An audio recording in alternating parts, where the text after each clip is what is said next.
Good evening and Happy New Year, everyone. Welcome back to another Classic Comics live cast. I wasn't really sure I was even going to do one because of the holiday, but I did actually manage to reach 500 subs. I think was it Friday evening. And thank you to Could Not Be Reached for Further Comment. He was my 500th subscriber, so thank you to him.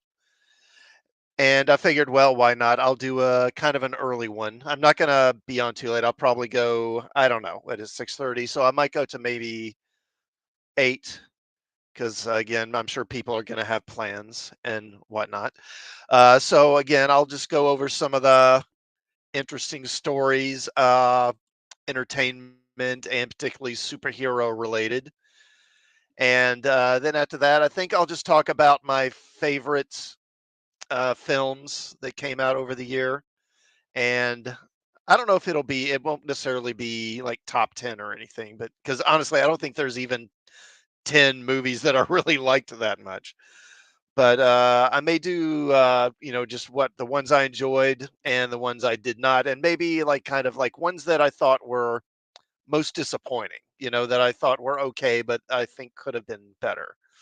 And Clobber Times, I think, is going to be maybe coming in to join me a little later, and I think we'll talk about Aquaman 2 in more depth. Okay. All right. So why don't we just go ahead and get started with Aquaman? Let me bring this up here.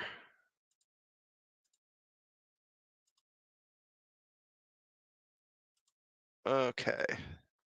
And this is from Variety.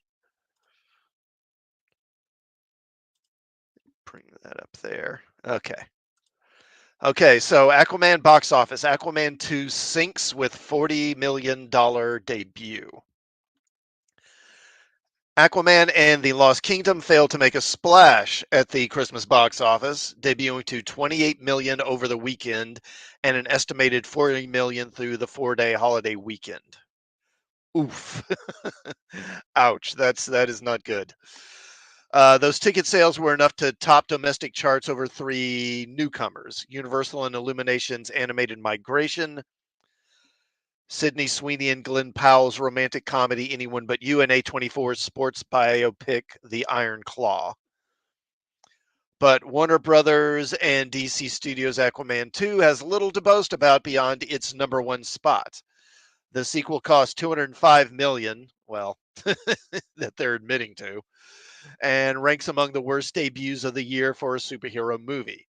It's softer than November's misfire The Marvels, which made 47. That just boggles my mind. This thing did worse than The Marvels. I don't understand. Which ended its run as the lowest grossing installment in the history of Disney's Marvel Cinematic Universe. The Marvels was shocking because it was the rare MCU movie to tumble out of the gate. By contrast, Aquaman and the Lost Kingdom is shaping up to be the fourth of four DC movies this year to crumble at the box office. Already in 2023, The Flash, 55 million debut, Shazam Fury of the Gods, 30 million debut. Well, at least it beats Shazam. And Blue Beetle, 25 million debut, majorly flopped in theaters. December releases are known to start slower but enjoy staying power through the new year. That was the case with 2018's Aquaman, which opened unspectacularly to 67 million and power to 335 million in North America and 1.15 billion globally. However, Aquaman 2 faces choppier waters. Choppier waters, get it? Beyond the minimal buzz and terrible reviews, The Lost Kingdom is the final installment before DC's new bosses, James Gunn and Peter Safran, reset the sprawling superhero universe without heroes like Momoa's Arthur Curry to save the day. Movie theater marquees are getting more crowded on Christmas Day as Warner's musical adaptation of The Color Purple, Neon's racing drama Ferrari, and director George Clooney's inspirational story The Boys in the Boat open in theaters. Studios and exhibitors are hoping that moviegoing will pick up on December 25th, but overall, it's a lackluster holiday season with a potential billion-dollar blockbuster like Spider-Man, or without a blockbuster like Spider-Man No Way Home and Avatar The Way of Water in the mix. 2023 is finishing on a low note, says David A. Gross, who runs the movie consulting firm Film Franchise Entertainment Research. Business is quiet compared with past Decembers, which had Star Wars, Jumanji, or the first Aquaman. Unless The Lost Kingdom rebounds, it'll cap off a terrible year for comic book adventures. It's an ignominious turn for a once bulletproof box office genre. Disney's Guardians of the Galaxy Volume 3 at 145 million and Sony's Spider-Man Across the Spider-Verse at 690 million were hits, but everything else, including Marvel's Ant-Man and the Wasp: Quantumania, became big screen disappointments. The genre is by no means dead, as Gross, who believes 2024 offerings such as Deadpool 3, Joker 2, and Venom 3 will connect with audiences. But the growth has stopped. We're in a different world now. I do think Deadpool 3 has the potential to be really, really big. I do think that could happen. Hello, Derpy Entertainment. Thank you for stopping by. As a DC fan, no, nobody should worry about that film. The DCU is dead. James Gunn's vision is the future. Yeah, well, it certainly is. And let's see here. Oh, there's Clobbering Times. I'm sorry. Hey, man. Sorry, I didn't see you there. That's all right, dude. No problem. Sorry I'm late. So, no problem. I was just talking about. Has it been real busy for you? But a bit hectic. Stuff to do all night. So what's going on, man? How you doing? You were just I heard you were talking about the box office there. Yeah, just talking about it. Because as they mentioned in the article, I was kind of hoping that it would open soft but have legs, and kind of keep going. But I don't think that's happening. It's just a disaster, which is too bad. Because like I said, I like the movie. In fact, I saw it earlier again this week a second time, and I liked it even better the second time. Yeah, well, I'm shocked that this happened. I'm actually shocked. I'm in a very, very loud place right now. I'm usually not loud, but we got a bunch of fireworks and everything that's going on because that's just the way it is on New Year's Eve here. Sorry about all the noise. But what's I say? I'm not. I don't know. Everyone, I don't understand this because the first movie, I mean, did so well. I would have thought that at least that would have given it some legs. Obviously, I didn't expect it to compete with the first one in terms of business. And I don't know if it's getting just bad press. Maybe it's the reviews. I don't know. I thought it was okay. I thought it was just an all right movie. I mean, certainly any DC thing that I go and I'm not really didn't have a horrible time at the box office these days is a win, I guess. Certainly better than the other three DC offerings this year, I think. So yeah, I mean, I think for me, it's the best superhero movie of the year that isn't Guardians of the Galaxy, but that's not saying much, I guess. Considering Guardians was the only one I really liked, that I must concur. And I mean, admittedly for me, because I'm a big Aquaman fan, so I'm kind of in the tank for it. And yeah, so much of the stuff I've dreamed of seeing, like seeing Manta and and Aquaman fighting. That's something I've wanted to see since Challenge of the Super Friends, back in the late 70s. And so I was just really pumped to see it. And I think, I think Manta was done really well. I mean, and one thing I've appreciated about the Aquaman movies is there's some of the ones that they don't really seem to make any apologies for being superhero movies, like so many superhero movies do, where it's kind of like, oh, we'll avoid this because it's too silly or too goofy or whatever. I mean, they had Topo in there and everything. So that's the most endearing quality that I like that James Wan brings to it, that he doesn't care how ridiculous you think Aquaman is. My only problem is, it's like, as an Aquaman fan also, I'm getting what you're talking about. I'm getting to see stuff I wouldn't want to see, but with the wrong guy playing Aquaman. The guy should have been playing Aquaman was Patrick Wilson. And this one, the best stuff for me is with the two of them in it, but it just drives home even more my belief. I can't stand Momo. I didn't like him in the first one, but I thought the movie was mildly entertaining as a throwaway one-time movie. Same thing with this one, except I thought it was almost a little bit better because, again, the stuff with the two of them was really good, but it just furthers my belief that, Zack Snyder's horrible at casting. He's a total idiot anyway. And, man, this is Aqua Lobo, and it just really Ultimately, it makes me disappointed in the movie for that reason. Nevertheless, that shouldn't have had anything to do with it not making money, because where were all those women that flocked to it the first time? I don't know. Well, I think that just the superhero fatigue thing, I think, is really a big factor. And I think also just DC is such a tarnished brand now. They've had so many disappointments. I think it just Yeah, any DC movie that comes out is kind of fighting uphill to be a success. yeah, I'm sure. I guess that's part of it. I would have expected it to. Well, I mean, it got a lot of, I don't know. It got negative press because it was DC and because of the terrible movies. Also, DC films this year didn't help it. They And didn't. They didn't the help it at all. whole Amber Heard thing didn't help Yep, either. I think didn't that help was either. probably a problem. I wonder if they had recast, would it have changed much though? I mean, I guess maybe a little bit, but I just, is there any way to quantify that? Is there any way to know for sure how much box office she killed? Right. Yeah, I don't know. I think they wouldn't have had to do reshoots then, so the movie wouldn't have So, been as expensive. but you still got to get the butts in the seats though. Yeah. Yeah. So I don't know. It's a weird thing. I wasn't. I'm still shocked to this day that the first one made over $1 billion. I'll never understand that. But at the same time, since it did, clearly, I don't understand how this one could underperform to that extent, either other than if it is Amber and we just don't know. Yeah, I think I don't know. It's going to be interesting to see how that Superman Legacy film does when it comes out, because I think audiences are going to be so jaded Yeah.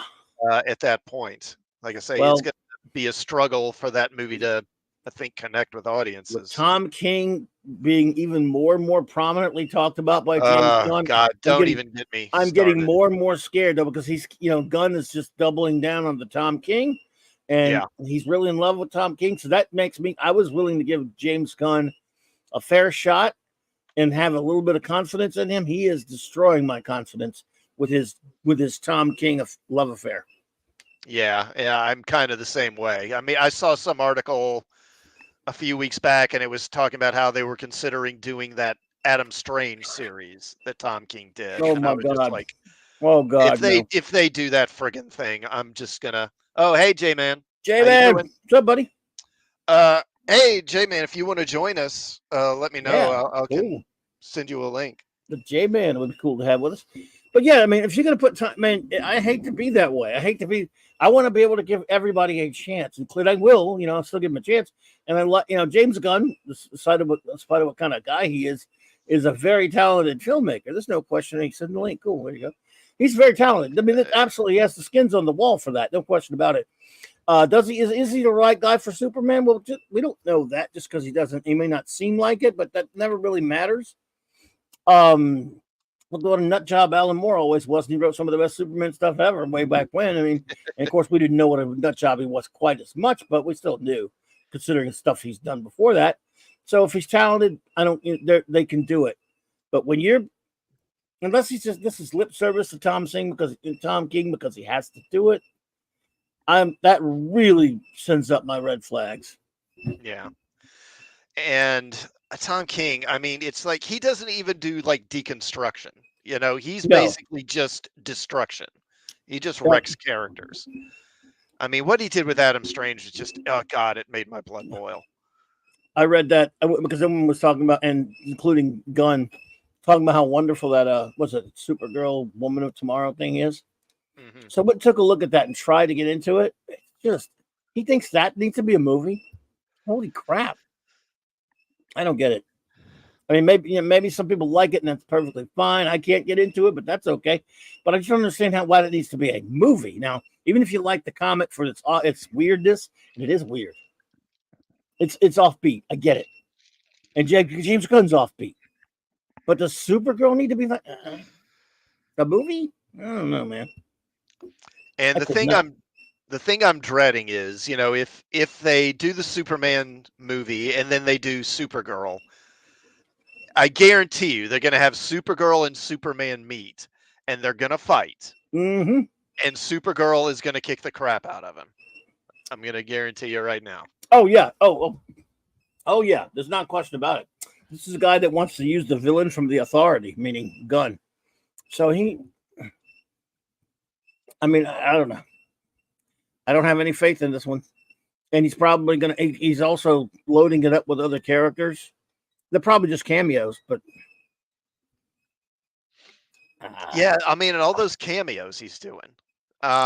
Yes. And it's funny because, and I talked about this in the last live stream I did a couple of weeks ago, where he apparently he did some post online where he was criticizing movies doing gratuitous cameos. And it's like, well, okay, Yeah. well, why is Metamorpho in the Superman movie then? Why is the engineer in the Superman movie? No, I mean, again, it's like it's going to be 2 seconds. It's one thing. That's probably, let's be honest, probably what it is. It still doesn't make a whole hell of a lot of sense. But if the movie's good, that's okay. But I don't know. Like you said, why is are they fulfilling as Guy Gardner?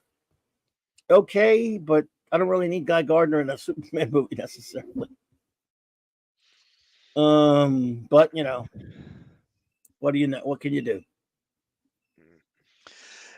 So why don't we? So did you want to talk about that Fantastic Four documentary? Because I did see that. Oh wait, here's J Man. There's Jay. There he is.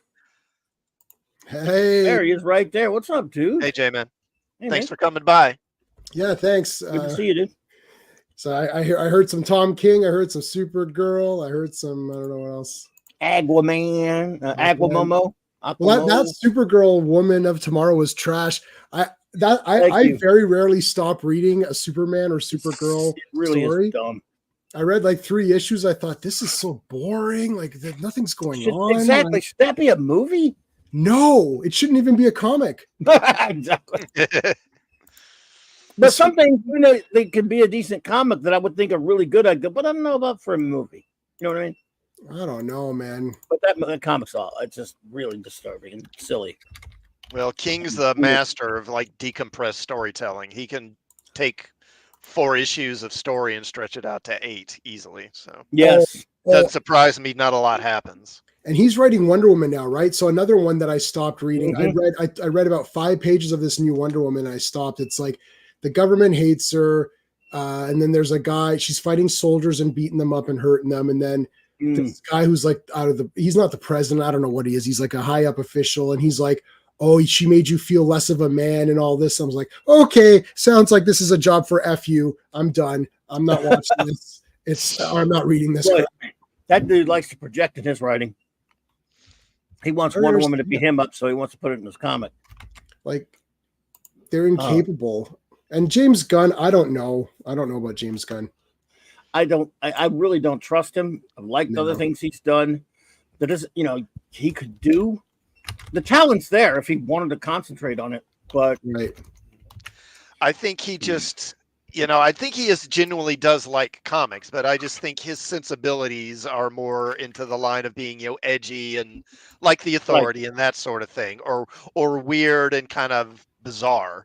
Yes. Which is fine for, a Suicide Squad or Guardians of the Galaxy, but for Superman, I don't know.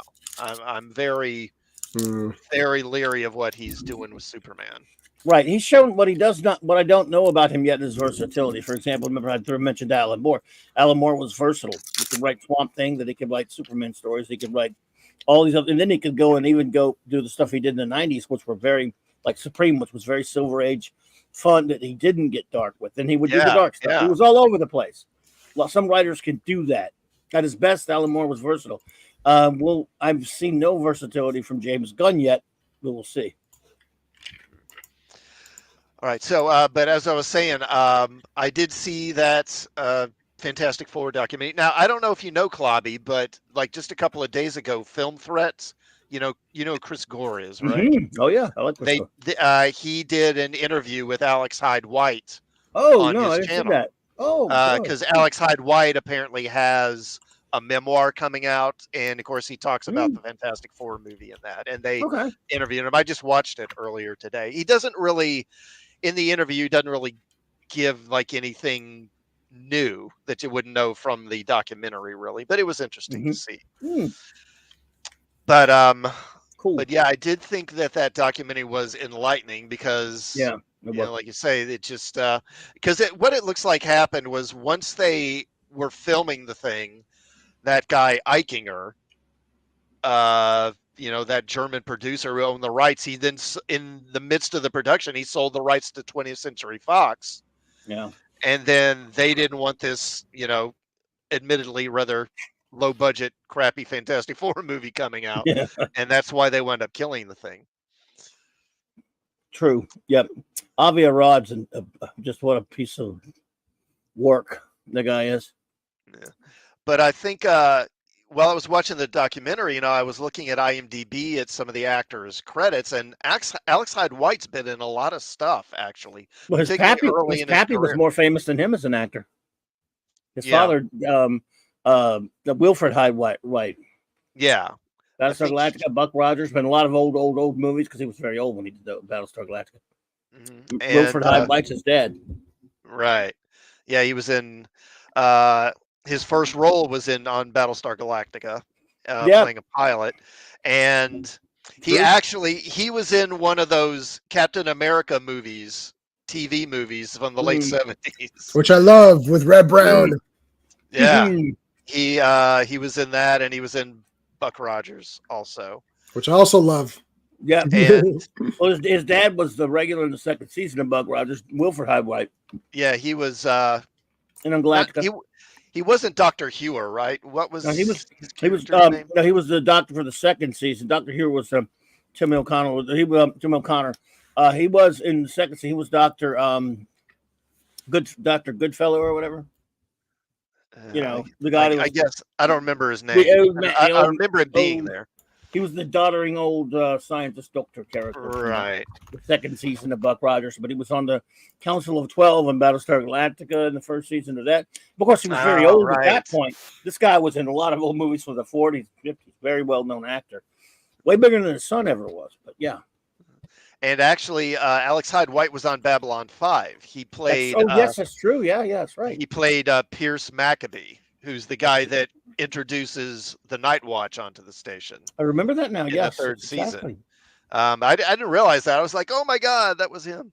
Yeah. And, after that, it seemed like he went into more straight dramatic stuff.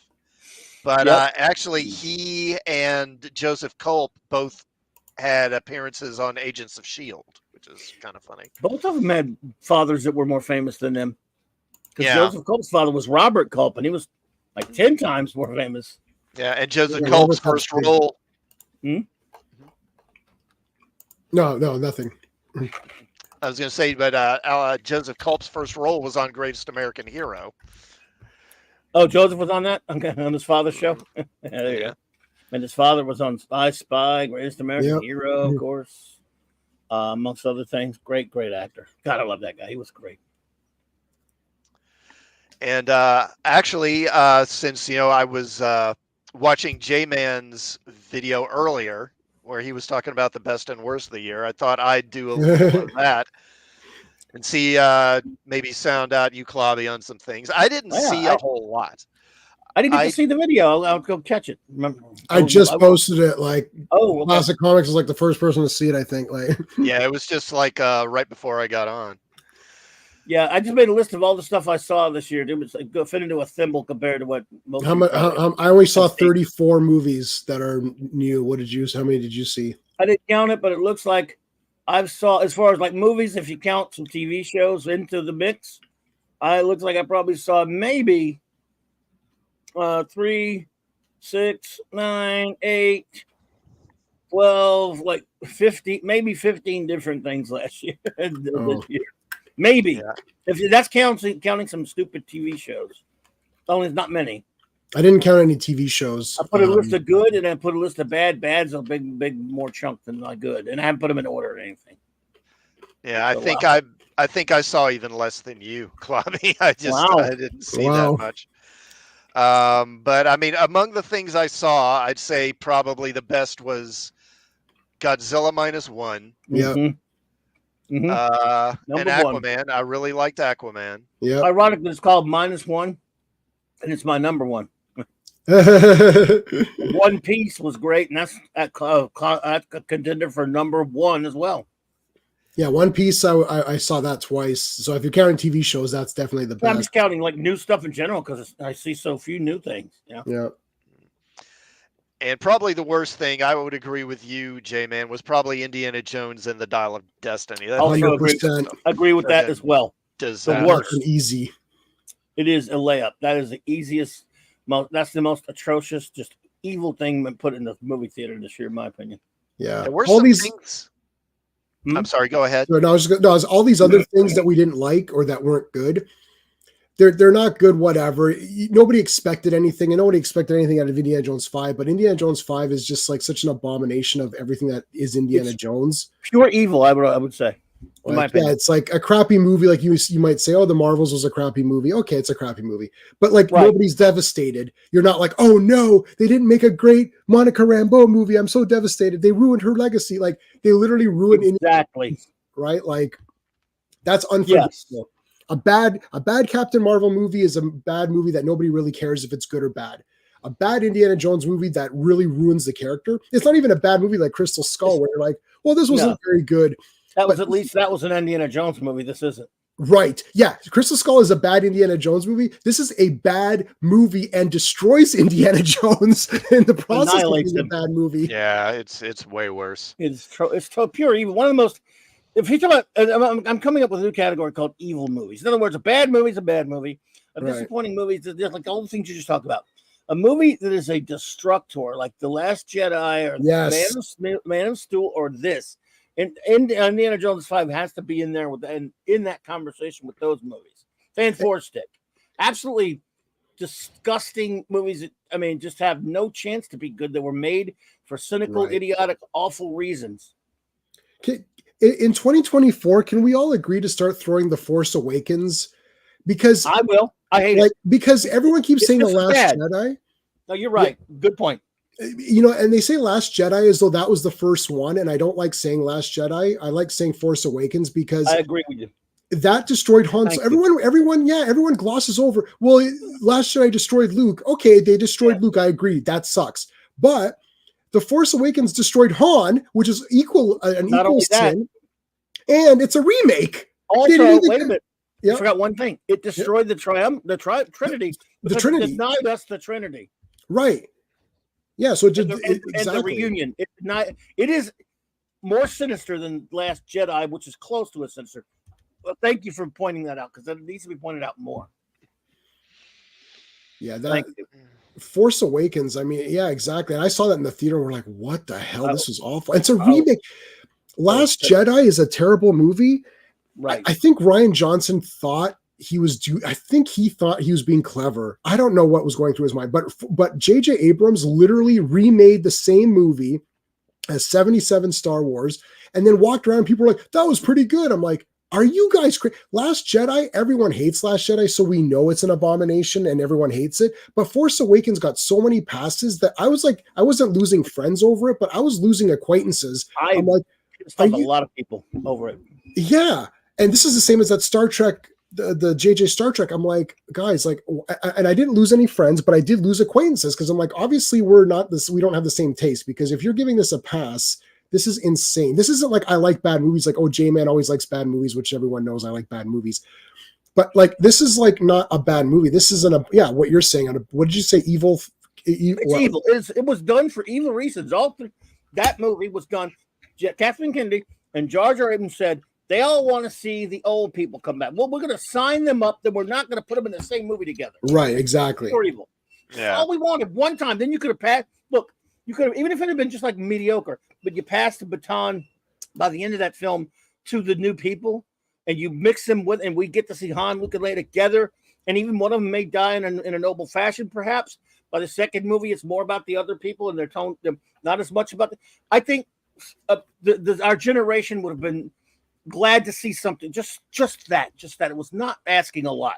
We were not saying don't bring in new people. Nobody was saying that. Nobody said said don't bring in a female lead. Nobody was saying that. Or a black leader. No one was saying that. Nope. But they said no, screw you. We will get you in here by telling you you're going to have these because we're signing them up, and then we're not going to use them together. And screw you if you don't like it. That was as evil as what they did to Indiana Jones. If not, Yeah, I agree.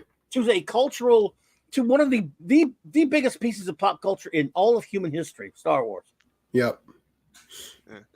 Yeah, I think, J-Man, I kind of agree with you with the whole thing of, like, there's plenty of bad movies that I've seen that I enjoy. Right. You know, Me too.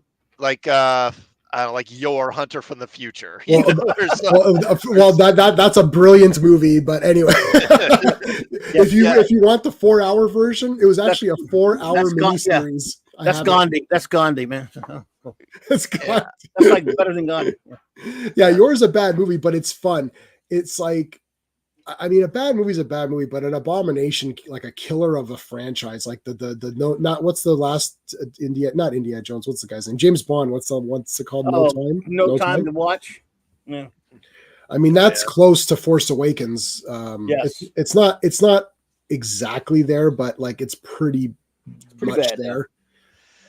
Yeah, I think for me, part of the reasoning is, first of all, is that so many of those older movies, they had limitations in terms of the effects that the modern movies don't have. And also limitations on budget that some of these movies don't have. So some of these movies, they have, like, it seems like unlimited funds. It's like every other movie is like $300 and 300 million now. And, but with so many of these modern films, there's a maliciousness to them. There's a maliciousness and a hostility to the people who are the audience. And it just, I don't. Well, somebody in one, I think in one of my streams there, somebody had mentioned Ed Wood for some reason. And I thought Ed Wood is, movie. No. Yeah. The movie's amazing. I meant like the person Ed Wood making bad movies, like Plan 9 and all that. And my response to that is like, okay, first of all, Ed Wood doesn't have unlimited funds. But secondly, he enjoyed making these movies and thought that he was doing something good. He was not trying to make a bad movie. He was not trying to be a dick. Here's what's going on here. Ed Wood's excited. He's like, I'm going to make all these cool movies, and they just weren't that very good. But the mentality now is that I'm going to take this franchise and destroy it in the eyes of the fans so that it's absolutely killed forever. And I'm going to remake something that I want in my own image that everyone's going to love. And if they don't love it, we're going to have an entire Twitterverse, Instagramverse, TikTokverse, call them all the ists and the phobes and the R's and all of it. And we're going to destroy these people. No. And the thing is, it's like, when you make it for that reason, then F you.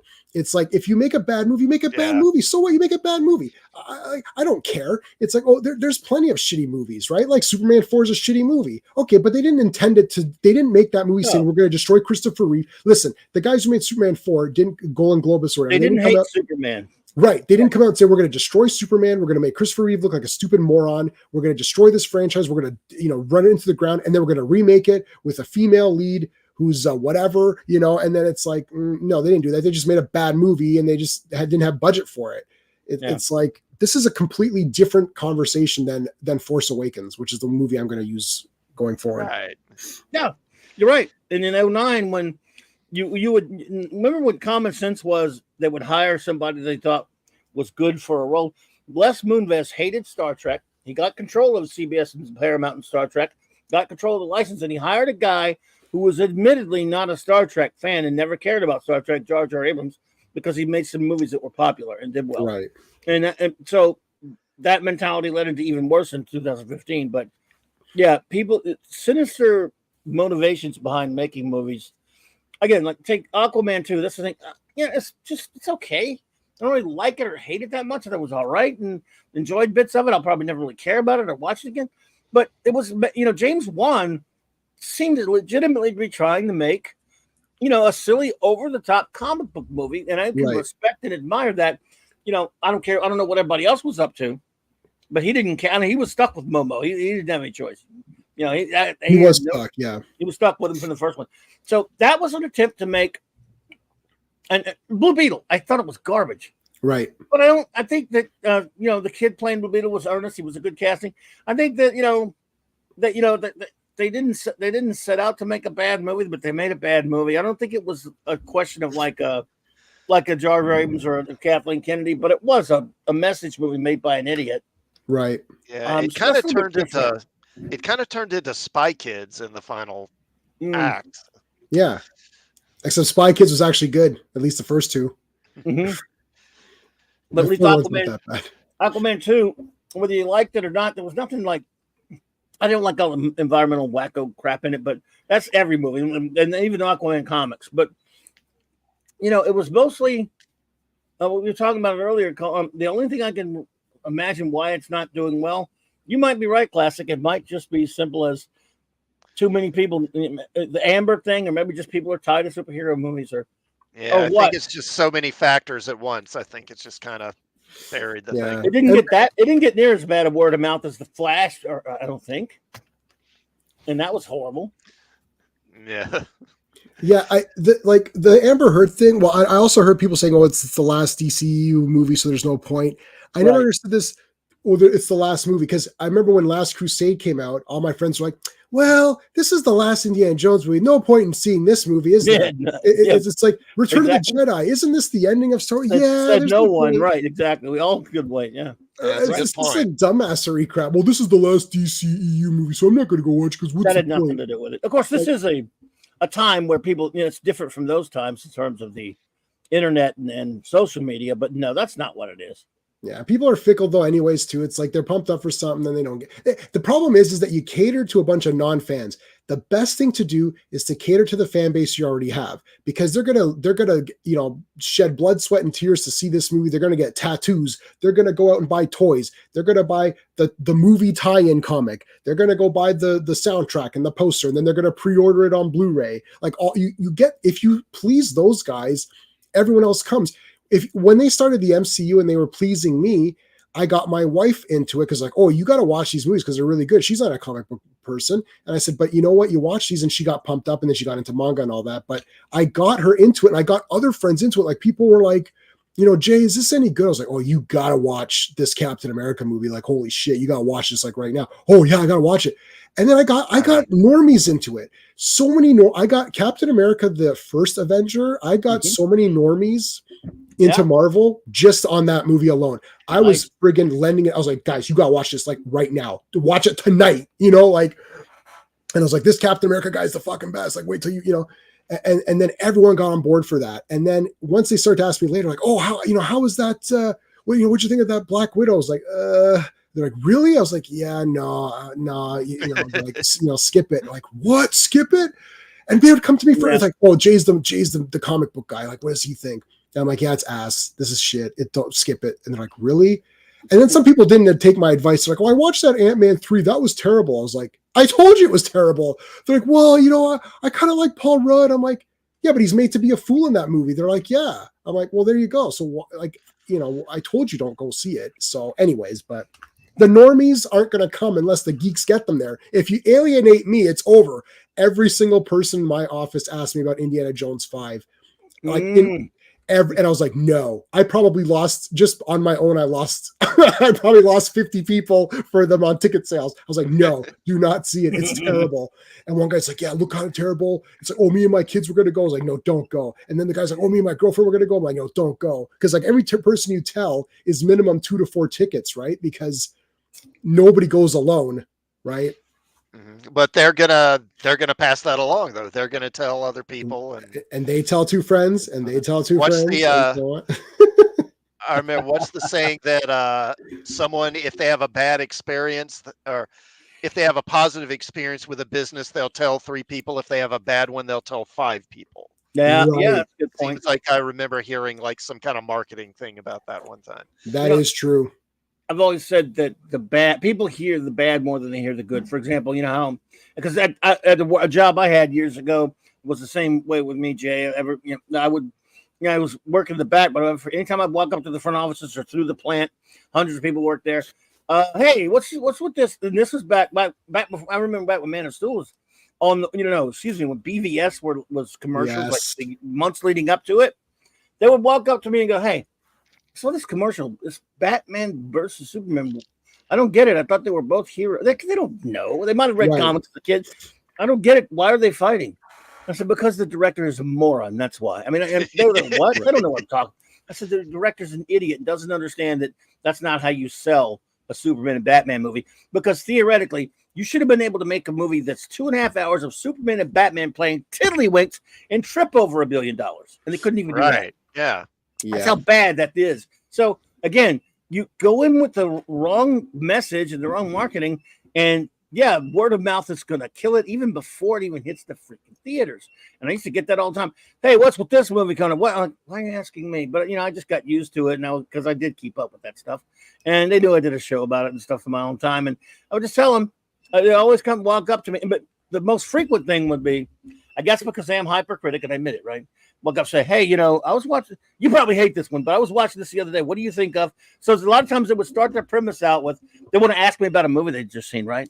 But they would premise it with, you probably hate this movie, but. And I'm like, right. Okay. And then when I got so aggravated with that over the years, as soon as they would say, oh, I hate it. It's garbage. I knew it. I knew it. Then I go, actually, I never saw it. Oh, why'd you say hate it? Because you said I hate it. But I'll tell you this. And because I was always the guy that hates everything. I'm going, I wish I hated everything. I wouldn't have so much freaking clutter in my house. So I would say stuff like, if I, for example, spent like 20 minutes, 10 minutes ragging on something that I think's the worst piece of crap ever, right? And then an hour talking about 2 or 3 things that I just thought was the best. Man, I just loved this, that, whatever. I guarantee if someone who disagreed with me on the thing that I didn't like, that's all they heard. That's all they walked away with. You hate everything. I said, wait a minute, I just got through telling you I love this and this. No, you hate everything because you didn't like the thing I. People hear the negative first, and then they filter out any good stuff they might have. If they didn't like the way you put it, you criticize their negative every time. You hate everything, so it just became a running joke. It actually I developed a sort of a I don't know, like a self-conscious or like I don't know, whatever you want to call it, like a condition about it for a while. So man, that kind of bums me out. They just think I hate everything. I mean, yes, I'm critical because I believe in analysis. Critical analysis is important. And I believe there's nothing wrong with if you honestly don't like something, freaking saying it. Well, it's one of the things I think particularly with comic stuff, and that sort of thing, we know this stuff so well that every little deviation is more glaring to us, than it is going to be to the average viewer. And but that's one of the reasons why I liked Aquaman, because I looked at the stuff they included, like Karshan. They included a character Karshan. Of course, in the comics, Karshan isn't a woman or black, or I'm going to just go ahead and assume also a lesbian. But Karshan is a character, right? And in fact, that's a human disguise for the shark, the supervillain, the shark. And I really wish they would do that character in an Aquaman movie, but I'm pretty sure that ain't going to happen now. No, that's not happening now. You won't see Aquaman, but James Gunn won't. James Gunn will probably put him in one as a cameo in one of the other movies, maybe. And it won't be. Fortunately, it won't be Lobo. Good, please let him play Lobo, because at least we can all understand that. Yeah, I'm pretty sure he'll wind up playing Lobo. That'll be much better for him. I wish they could have gotten Alexander Skarsgård maybe to play Aquaman. I think that would have been a good choice. Oh my God. Is he the Skarsgård that played Tarzan? Yeah, he's Tarzan. Yeah, man, like I say, I think Wilson looked perfect, but yeah, Skarsgård, and then he was in the Northman too. Give him the right costume, because they didn't give him the right. I kind of like that Tarzan movie, but they didn't give him. He didn't have a loincloth. He had pants. That irritated the crap out of me, even though I thought that movie was okay. If he doesn't have the loincloth, I get very agitated. I'm like, this just looks weird to me, and then I can't stop looking at his knees. Yeah, exactly. He's wearing pants. I'm like, look, I mean, hey, first of all, it's a win-win. You make the ladies happy, and we get the Tarzan fans like me go, he looks like freaking Tarzan. Yeah, I what's the point of casting that big, huge, muscular guy and then not showing anything? Yeah, and they did, and even with Superman with Henry Cavill, they removed the trunks. I literally stared at his crotch the entire movie because I'm like, this looks weird to me. I'm like, it's like it should be there. It's like if Batman didn't have the ears, you just keep looking around his head. You're like, where shouldn't he have ears? Like, I almost think Batman even looks worse without the trunks than Superman does sometimes, because it's just weird. It is weird, yeah. And even with the Fantastic Four, weird. Oh dear, no, don't. Well, she's a victim of this stupid thing we're living in now. She thinks that she's right. That's the scary part. She's not saying this for any other reason though that she thinks that she's right, and that's the scary thing. Well, Like, I think they're A actually child. coached by Disney to say that stuff. of I think course, and then they believe Yeah. it. But she believes it though too. She's a There are child. 4 lights, right? Right. Yeah. exactly. You're right. They are indoctrinated, but they buy into it. They buy into it because they are children. Yeah, they And buy into it. children very easily. Children who lived, let's face it, hard times create hard men, and soft times create soft men. Oh, I'm sorry, I didn't mean to gender it. Soft people. Yeah.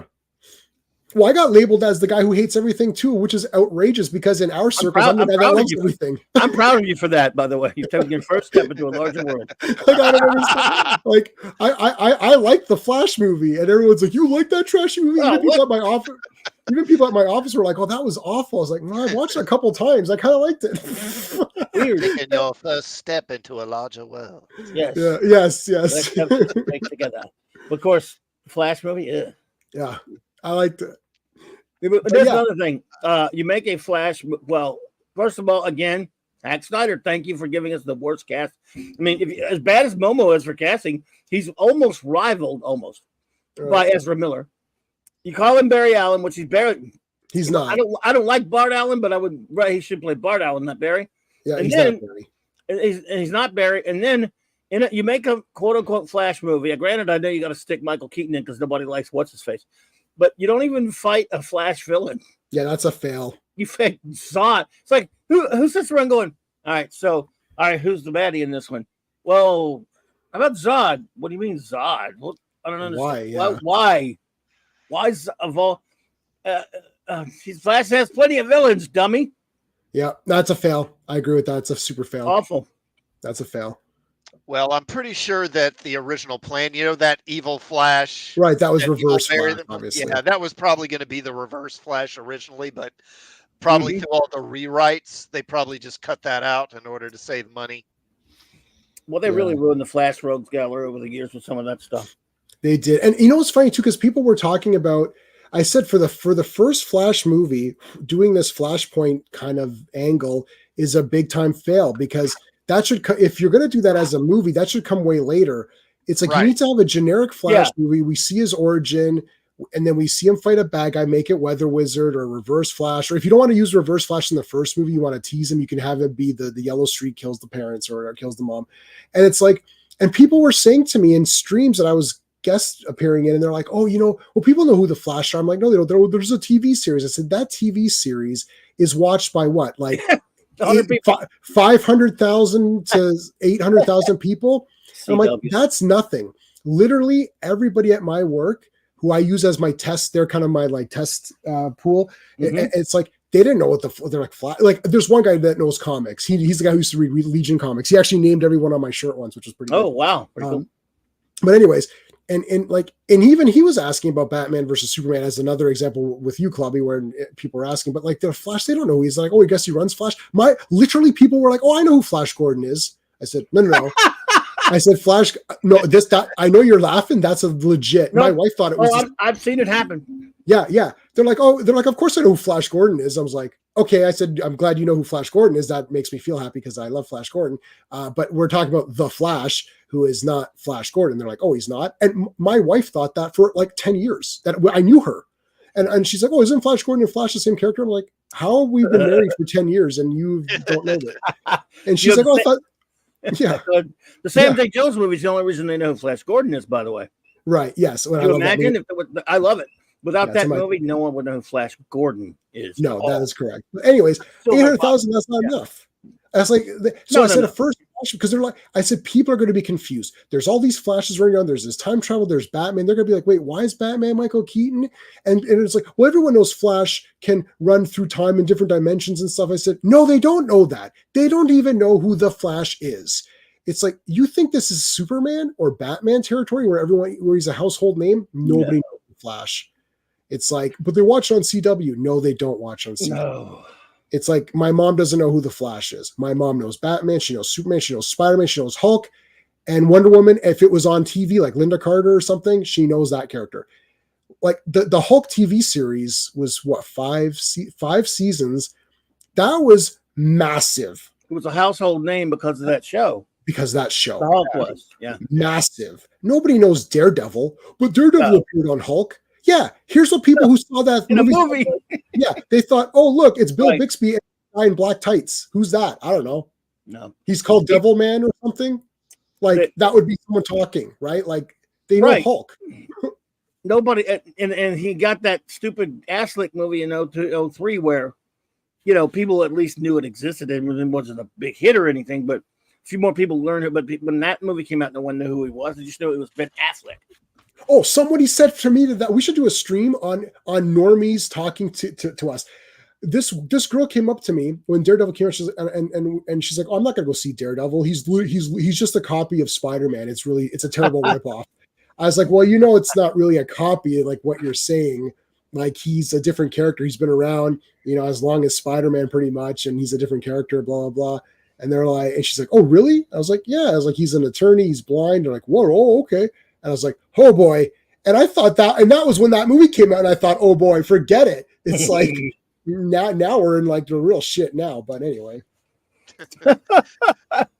Well, the thing that kind of concerns me with the Flash is that ever since Flashpoint, it's like that's the only story they know how to do with him. Right. Like Dark Knight Returns. Yeah, it's like the Terminator. It's That's like, Jeff okay, John's go fault. back in time again. Okay, a new story. Let's go back in time again. Let's do another Flash. Okay, let's go back in time again. I mean, it's like that they can't think to do anything else with the character. They ruined him. He was one Barry Allen Flash now. I love the other ones, don't get me wrong. But Barry Allen Flash was one of the few big-time major Silver Age plus heroes that didn't have a tragic origin until it was retcon horse crap. Because he didn't have his planet blow up. Didn't have his parents shot in an alley. Didn't, even Hal Jordan's like father died. The crap. He was another one. He and Hal both were just guys. One was chosen to be a member of the Green Lantern Corps. The other one had that accident.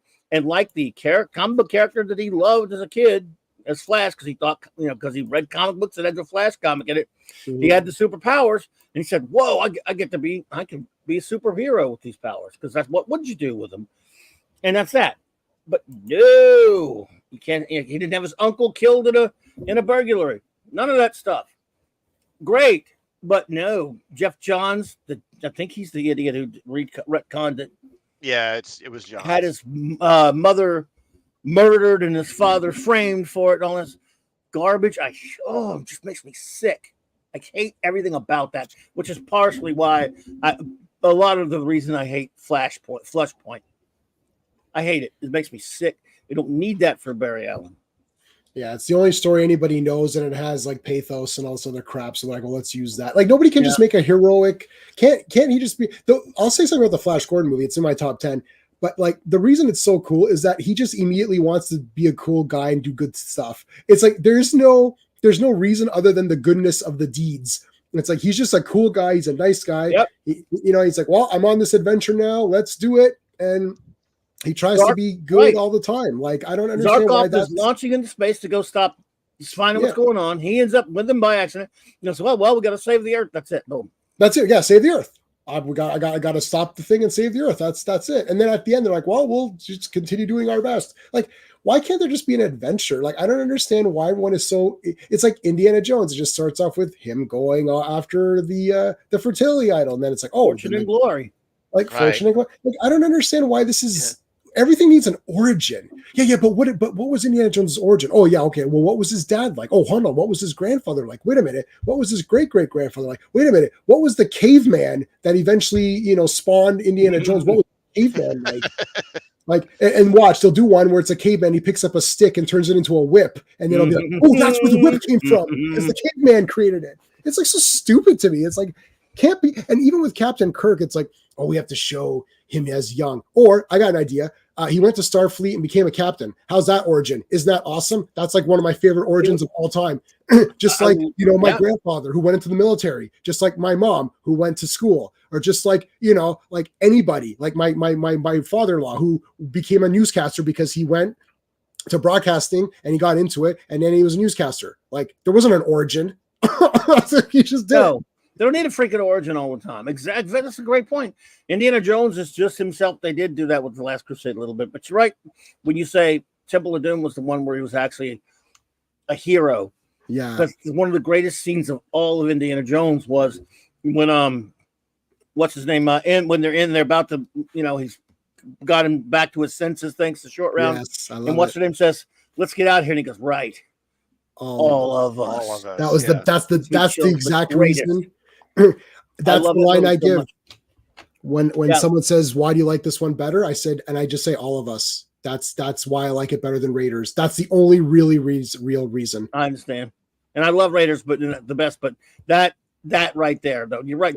Because heroism means everything to me. That's why heroic fiction is my favorite kind. Yeah. Superheroes. I mean, I like the good anti-hero as much as the next guy, but I still love the superheroes better. The hero or the hero, not necessarily the superheroes, just the heroes who do it to be heroes. It's like, even though he's a nut job, Mark Waid, when he wrote some good stuff in The Kingdom Come, you and I reviewed it, Jake. Yes. Yep. One of the greatest bits was when Superman goes into the bar, all those punk kids with superpowers, and as soon as he comes in there, they're all scared shitless. And he says, basically, heroes act in a certain way. Yeah. Gives him a speech. And finally, when he leaves, he just says, "Be heroes." Yes. Just, and it's just right there. That's it. Bottom line. Too bad the guy that wrote it doesn't understand about practicing that in his own life, but he knows how to write it at least. Well, we're buying the comics, so I don't care what someone does in their own life if it doesn't spill into the work. Because then, I'm praising the comic. Yeah. Well, unfortunately, we live in this period where cynicism is just kind of the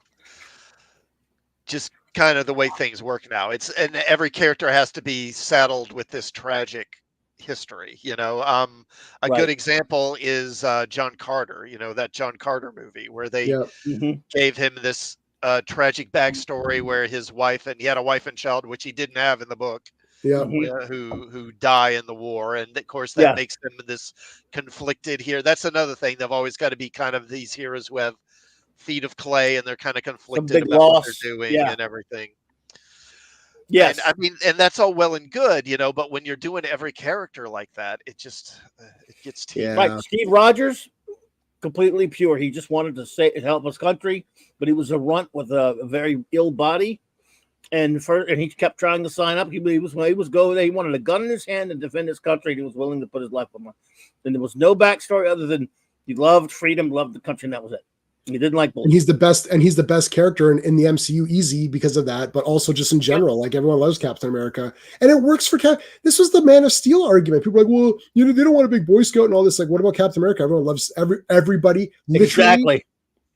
Everyone's favorite character is Captain. My wife keeps saying the MCU is so great. I said, hold on. I said, name the good ones. And it's just anything with Captain America. And I said, right, you skipped all the other ones. She does like Doctor Strange. She likes the 2 Doctor Strange movies, as do I. Yeah. But like, it's like, right. The best movies are the Captain America ones. It's like the top ones are the 2 Captain America. Well, maybe even the 3, but like anything with Captain America in it. The Avengers. The best. The Avengers and the Captain America movies. Those are the top 10 Marvel movies are very easy. The Captain Americas and the Avengers. I also happen to like the 2 Doctor Strange movies and Ant-Man Part 1. That's it. There's my top. Yeah, because you don't like the first Iron Man movie, but I disagree. I do like that a lot. I like the movie. But there are things I wish it had been more. But I really love the movie. With it. Yeah. I even actually sort of like The Incredible Hulk, but maybe it's part of that. I like it too. Because of the Ang Lee one's so horrible. Yeah, I like Incredible Hulk as well. It's just the Abomination. Like when you have CGI, there's no excuse for having the creature not look like the creature. Terrible.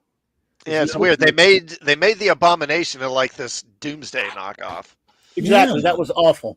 That was dumb. Then they teased us with the leader, and we never get him. Isn't the leader going to be in that new Captain America one? So they say. Seems like I heard that he's going to be in it. Yeah, that's right. But look how long it took. So all the best ones are. You're right. I think Cap's all the best ones, except for I kind of like the Guardians movies a little bit, and then I like them. I like them too. In the first Doctor Strange movie, I like So. And I'll tell you what, if the Red Hulk is in that new Captain America movie, I don't know if he is or not. But if he is, I'll bet you it's the leader that makes him the Red Hulk, I'll bet. Yeah, it probably is. Was it Harrison Ford was asked about that? He goes, "A red what?" I just work here, guys. They just hired me. I just collect the paycheck. Exactly.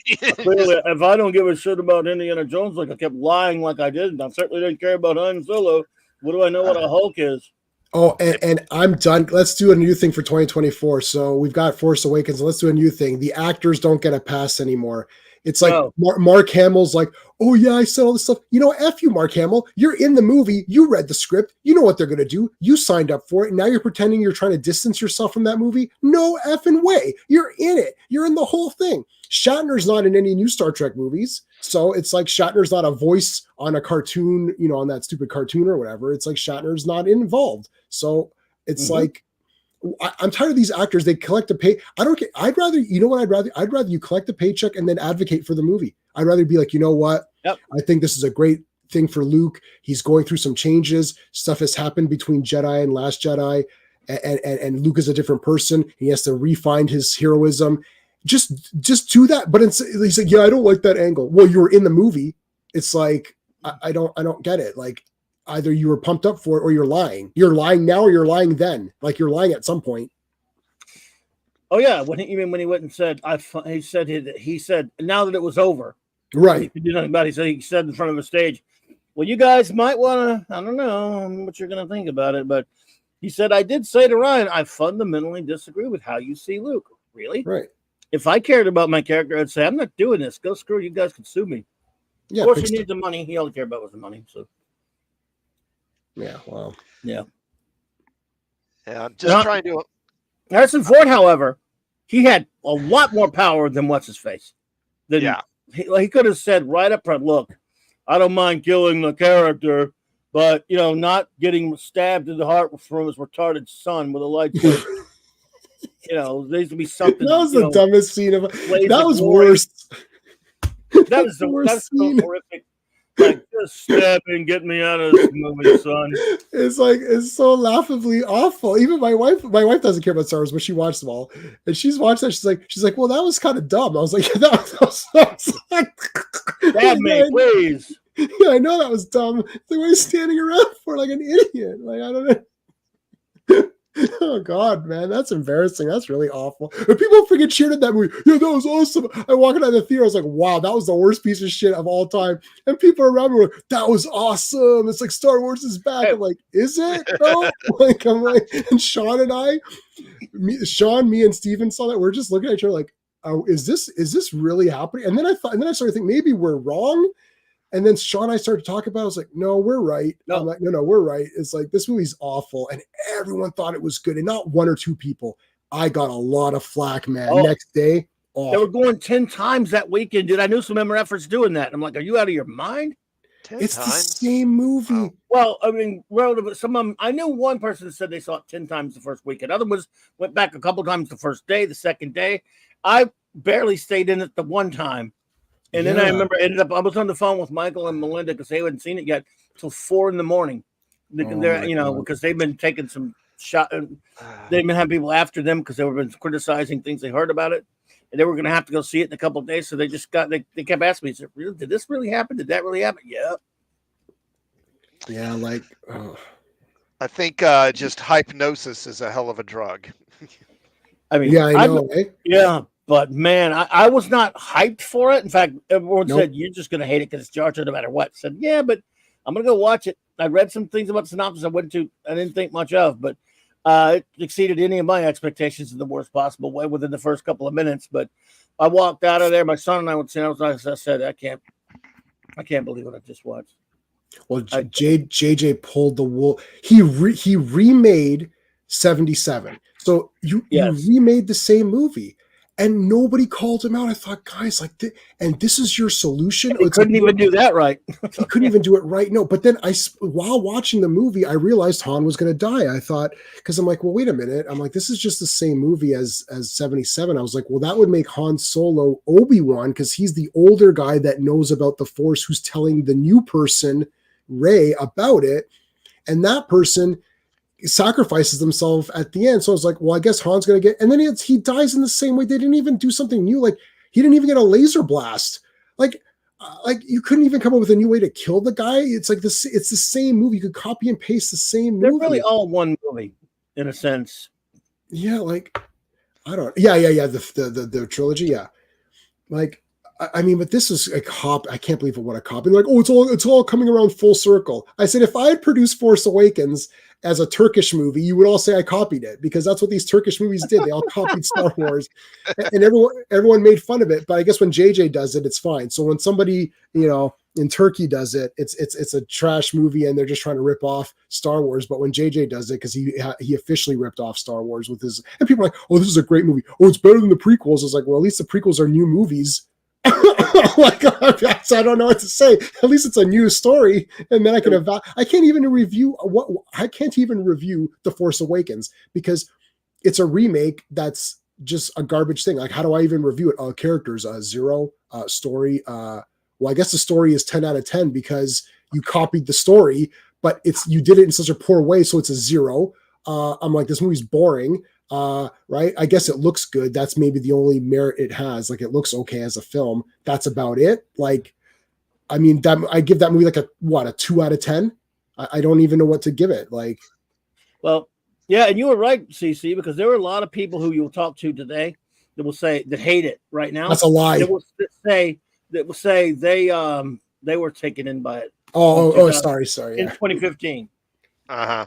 I got me, and apparently not you guys, but a lot of people, very prominent people in the the YouTuber field, who have the big channels that have raked in the bucks after Last Jedi, who would tell you that it took them a while to realize how they still hate Last Jedi the most, but it took them.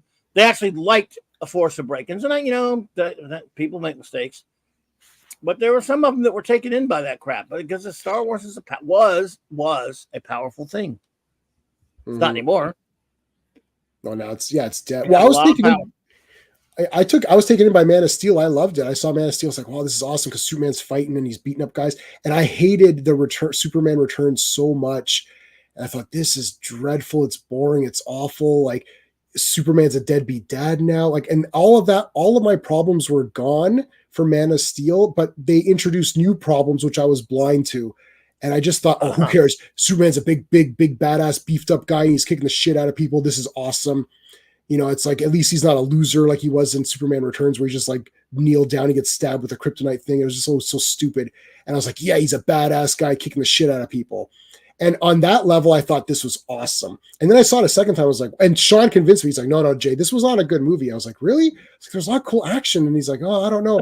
So I saw it again. I was like, oh dear, this is like not good at all. But I definitely see how I got taken in, because I do like action, and it's a big beefed up guy beating up people. I was like, this is going to be, this is awesome. But Force Awakens, I was like, this is just a copy of Star Wars 77 with inferior characters and dialogue. Like, Man of Steel tricked me because the action was so cool. And I thought, and the previous movie was awful. Superman Returns is awful. It is awful. I agree with that. To me, it's not as offensive as Man of Steel, but I hear you. I understand. Now. It is. It was offensive in a lot of ways. Like him leaving Earth for 5 years was moronic. Yeah, that's dumb. After part 2? Yeah, that made no sense, because they were ignoring 3 and 4. Right. And just continuing from part 2. And, and at the end of part 2, he's got that speech where he talks to the president. And, I'm never leaving again. I'm back now, and I'm never, you can count on me. And then, according to Superman Returns, like a couple of months later, okay, I'm leaving Earth. At least make it an accident. Right. But he didn't mean to. Well, why didn't they, like, when he saves the air, maybe they could have had that airplane scene in the beginning, and there's some sort of weapon on board that Lex Luthor put. It was some time displacement thing, I don't know, and he set it up so knowing Superman would go rescue it, and then it blows up. It's like, and then all these waves. Exactly. Anything. But I'll just see you guys later. I got some crap to go take care of out in space. But that's not. It's not even. It's worse than that. It's like, oh, Krypton didn't blow up. Oh, so Jor-El lied to you. Like, you just watched all that stuff. It's like, son, if it was not for the man, what I can't remember the lines now. And he's like, he goes, I could embrace you right now. It's like, no, that was a lie. Oh, by the way, Clark, yeah, I lied. Krypton's around. I'm there. Like, I'm there right now. Why don't you come visit me? Okay, Dad. Oh. Bryan Singer's an imbecile, so he's an imbecile. Those X-Men movies suck ass. They all suck. All of them. Everything he makes is garbage. Well, I like Usual Suspects. That's about it. Fair enough. You need to stay away from superheroes. And yes, and Valkyrie was pretty good too, actually. I'm glad I didn't finish that joke, by the way. Oh gosh, no.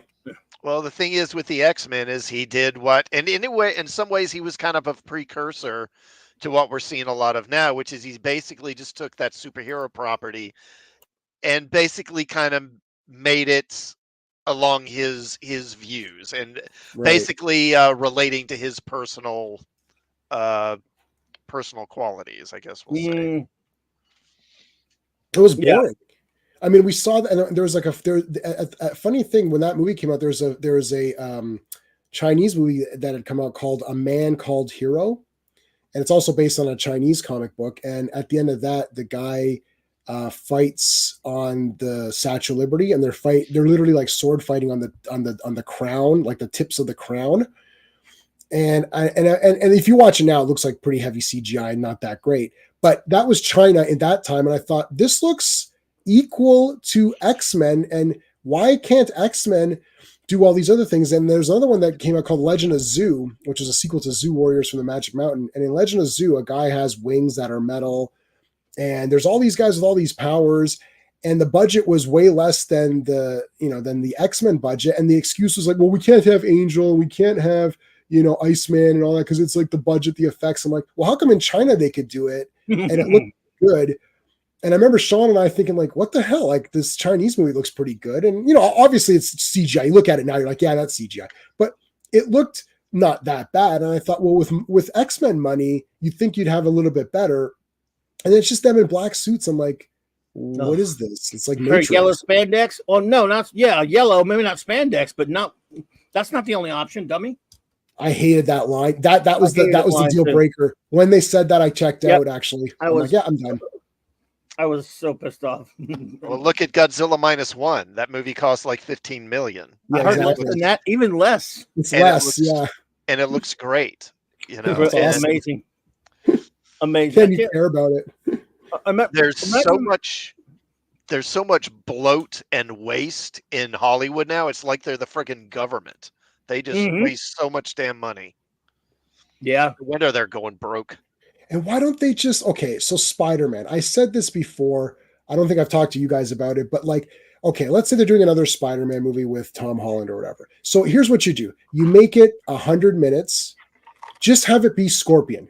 You can have Jameson or somebody else say we need, Mac to take him out, and he gets the Scorpion, or maybe he's injured and he gets the Scorpion costume, and then he's trapped in it and he can't get it off, and then he's all pissed off. So the first scene, Spider-Man saves a bunch of people. The next action scene is Scorpion and him have a big fight. Scorpion gets the upper hand. It looks like Scorpion is going to win, and then he gets upset and he goes mad because he's crazy. He attacks Jameson. He attacks some of the innocent people. Spider-Man has to like man up again and be just like a Rocky movie. He loses one match, but then he comes back. Spider-Man beats Scorpion at the end. That's it. Scorpion's just a bad guy. He doesn't have any connection to Peter's family or anything like that. He's just a bad guy. It's 100 minutes long. You have 3 actions pieces. The first one is Spider-Man saving everybody. The second one is Scorpion beats him. The third one is a big action scene for the finale. He defeats Scorpion in a cool way.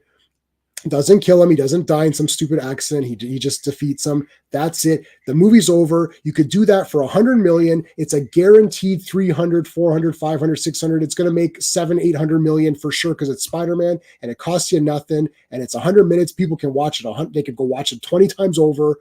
I mean, I've seen Army of Darkness 3 times in one day once. I watch it 3 times in one day. And it's like, because it's 85 minutes or something. It's like, what's with these 3-hour movies? They cost 300 million because they're 3 hours and you need constant visual effects. All you need is a 100-minute movie where Spider-Man fights one guy, the Scorpion. He defeats him at the end. The movie is over. It's guaranteed going to make you 900 million and you're done. Yeah, I think the whole thing with the 3-hour movies, I think that the Lord of the Rings kind of got Hollywood hooked on that. I think this is just the way Hollywood thinks. Oh, right. Lord of the Rings, they're 3-hour movies. They made a ton. Let's make more 3-hour movies, and they'll make a ton. They just, I don't know. It's like the people that make them, it's like they have no critical thinking skills beyond the most obvious things. It's like, I tell you one thing after Maverick came out and it was such a big hit, You know, people were talking about, oh, they're gonna ditch all this woke stuff and they're gonna stop doing that and they're gonna go back to more old fashioned, traditional storytelling. And I was like sitting there thinking, no, this is not what they're gonna do. That's not the lesson they're gonna learn. What they're gonna learn is that 80s properties are good reboots. You can Right. reboot an 80s property or bring back an 80s property and make money. So what they're going to do is they're going to do a reboot of Iron Eagle and they'll make Right. the main character a black lesbian. That's what they're going to do. Yeah. And yeah, it takes 5 years for Hollywood to learn the real lesson if they learn it at all. Right. It's not because they've got projects ready to go. Everything's lined up. And it's all lined up based on old information. And you'd think with internet age, they'd learn. Like, I mean, with comic books, as soon as Alan Scott #1 came out and everyone hated it and said it was the worst piece of crap ever, you'd think they'd course correct it immediately for issue 2, or let's say they had issue 2 in the can. So they just do, they get fixed for issue 3. But no, they doubled down on this crap. And yeah, Hollywood's not going to learn. I mean, they canceled Batgirl and they're canceling some other stuff, but I mean, they're so behind. And people are they've moved on and you've lost I don't think you can get the fans back. I think Star Wars is gone. I don't think they can get, like, what could they possibly do in your mind right now to get you back into hardcore Star Wars fandom? Like, what could they do? I have no idea. It would be difficult. I think what would get me back maybe was if they were to do the Thrawn trilogy, but do it well. I'd say, look, recast Luke Skywalker with Sebastian Stan. And recast the other original characters. I don't know specifically which actors, but if you could get good actors and get them that, and then do the Thrawn trilogy, I think that could do it, maybe. But they've ruined Thrawn. So I didn't read the Thrawn trilogy. I started reading the Dark Horse one once I heard that he was going to appear in that Ahsoka.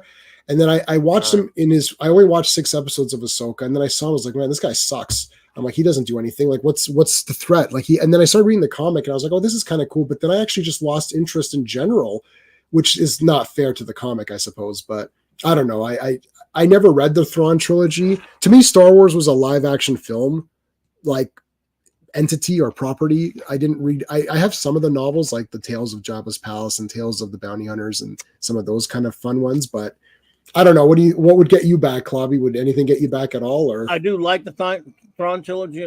Excuse me, the Thrawn trilogy. But they would never. Now they've already proven that they're going to screw it up. They've already screwed it up. I have terrible no on Ahsoka.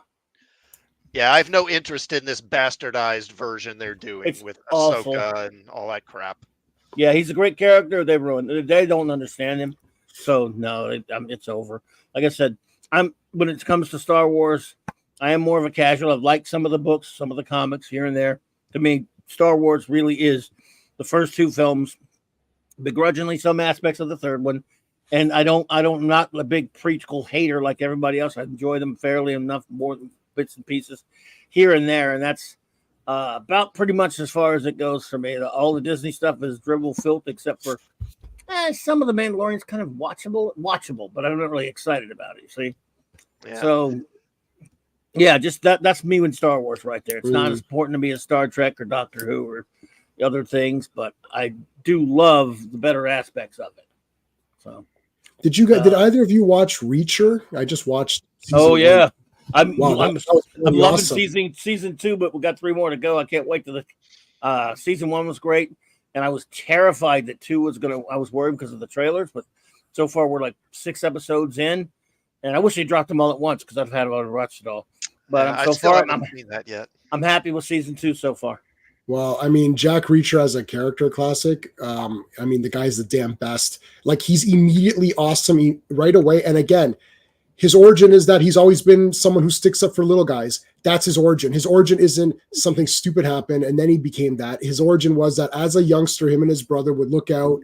They get into many fights because a lot of them fights would be protecting a bullied kid or protecting a handicapped kid when they were kids and whatever. Yeah, so things like that. So his origin is that he was always a good guy. He just happens to be really huge and he's pretty smart. So it's weird. It's like he's like a criminal minds, I don't know if he's got the mind of a detective, but looks like a big meathead. Like a big, huge Jason Momoa body. It's pretty cool. Except that's why fans of the books couldn't understand why that idiot runt Tom Cruise was playing him in those movies, which I never watched because Tom Cruise was in them. But the show, everyone who, and again, I didn't read the books, but people who did will tell you, "Well, God, my God, they cast a guy that looks like right out of the book," and he is great. The guy's really good. He's great. Is season 2 a different book, Clobby? Yes. Okay, good. I think it says it's based on one of the books. It passes by so fast I can barely read it before it goes. Killing Floor is the first one. My wife read the book; she liked it. This is based on one of the books as well. Okay, and cool. It's takes place a few years after the first season, right? And they dropped the first one all at once, so I could binge the hell out of it. This one they're doing they're about 3 episodes now. They're watching them one at a time, so we have 3 more to go. So I'm having to wait week to week, and it's not right. What am I now? Well, classic. If you need it and you don't have the ability, I can loan you my copy if you know what I mean. I have Prime actually, so it's on Prime. Yeah, I actually over the last couple of weeks I've been watching a show called Three Body. Okay. On Amazon, which is based on a sci-fi novel by I forget his name, but it's a Chinese author. Yeah, Liu, I cannot pronounce his name. Chin Liu or something. Chin Liu, like yeah. That. Yeah. Oh, this looks wicked. Is this on Prime? Yeah, it's on Amazon Prime. Oh my God. I actually listened to the audio book of the novel last year, over the holidays last year. So I was kind of pumped to watch the show. And I did like it. It's a 30 episode season. And it's, I think they actually added stuff in. They added in like more story, and I do like it. And but it's a slow burn. It takes patience to watch it because even getting up around the 20th episode or so, I was like, okay, let's get this going. Right. Well, I mean, I just rewatched Ambassadors of Death, so I know what slow is. and I'm okay with it. Well, I think, like I say, I think it's a good story. It's really interesting, and it's just nice to me. I just enjoyed getting a sci-fi story that's not, it's not another okay, we're in space flying around. It's, yeah. Just not the obvious kind of space opera type stuff, and it's kind of. I think it's kind of harkens back to a lot of older sci-fi stories that are more Earth-based, but there is just some element to it that gives it a sci-fi flavor, and I think it's worth seeing. It's not animated. Is it animated or no? No, it's not animated. Okay, so I might be looking at the wrong thing. 3 Body Problem. Here we go. Oh, here it is. I think this is the one. Although I will say, they did make some changes from the book. And I'm pretty sure that the Communist Party stepped in and said, no, you need to change this and you need to change that, because there's a character in there who's like a Communist Party official who's basically portrayed as kind of a jerk. Okay. And in the TV show, he comes across as a much nicer person than he is in the book. So I think there was a little shenanigans there. Damn. Well, they got to do what they got to do, I suppose, to get it out there. Yeah, they have certain restrictions they have to work under. But like I say, it's the acting's good, and it is subtitled, just so you know. Which I don't know why so many people have a problem with that. Like I heard some do, I guess. I've heard some people not wanting to see Godzilla because it's in subtitles, and I'm just like, is it really going to kill you to read a little bit, while you're watching a movie? Rednecks usually, though. But yeah, a lot of people, there are people that won't go see a subtitle. I forgot it was subtitled. At the first couple of minutes, I guess I knew going in it would be. I didn't care. In fact, I like it better that way because I don't like bad dubs. But I honestly never even thought about it. After watching it, it just comes naturally. Well, your mind just continues. It fills it in. And I go, oh, that was subtitle. That's right. Even black and white. When I first met my wife, she had said she didn't like black and white movies. I said, well, that's crazy because all of them are awesome. And then I showed her like about 10 that are like you can't, like the classic, like 12 Angry Men, Inherit the Wind, Sunset Boulevard. I like Double Indemnity. What was the other one? I showed her like Roaring 20s. Like I showed her ones which are like for sure like Marx Brothers, all the so it's Oh, like all the ones that nice. all the good Right. ones, right? And then Yeah. then she loves black and white movies. But your mind, it like some of them I forgot were black and white. Like it's like, oh yeah, was that black and white? Because like you don't think about it when you're watching it. It just kind of blends in, and then that's it. I'm still big. It's the pictures that got small. Yes, oh I love it. I love it. Yes, we just watched that again. Yeah, but Yeah. I think the thing with Godzilla minus one is it's such a simple story. You know, it's not fancy, it's not complicated. There's not some big twist, really. I mean, there is kind of sorta, but it's not like it's something. There's no like big betrayal, and some character turns out to not be what you thought they were. Right. You know, that sort of twist, and it's done so well. But you know, I know Hollywood's just going to ignore that and just keep doing what they're doing. They submitted it for an Oscar, but it doesn't have any black people in it, so it can't win. Right? Well, Like, wasn't that one of the stipulations? You have to have a certain like Godzilla minus one. I saw basically half the theater walked out when they realized there wasn't going to be any white people in it, and they were very offended that they were seeing a Japanese film without multiracial components. So a lot of people walk. It's like the dumbest shit ever. No, I'm just joking. Nobody really walked out. I'm just joking. I'm just being an idiot. Yeah, of course not. It's like because nobody cares. It's like I remember when I was a little kid watching Godzilla movies. Then I realized there's no one who looks like me in any of these movies. So then I threw up and I decided I'm never watching Godzilla again. It's trash. It's like, huh? Like, what are you talking about? Like, when did this become a thing? I remember when Indiana Jones didn't look exactly like me, so I now can't watch anymore. I remember when Superman didn't look like me. I remember when I watched, like, I own about 20 blaxploitation movies. So like Shaft, Cleopatra Jones, all those. I love those movies, but unfortunately I can't watch them anymore because there's no white heroes in them. It's staggering that we've come to this. It really is. It's insane. Lando was literally one of my favorite Star Wars characters, and by today's standards, I wouldn't be allowed to like him. And if you talk to any of these morons who came up with this stuff, look, Star Wars it is clearly, whether you like it or not, whether it's your bag or not, it was for a long time, for about 30 some odd years or more, the biggest pop culture phenomenon in existence, and it wasn't even close. So in order for that to be, it can't just be something that's American, right? Correct. So the whole world loves it. So that means there's a whole world full of people who don't happen to be white that love Leia and Han and Luke, and they're all pasty white people.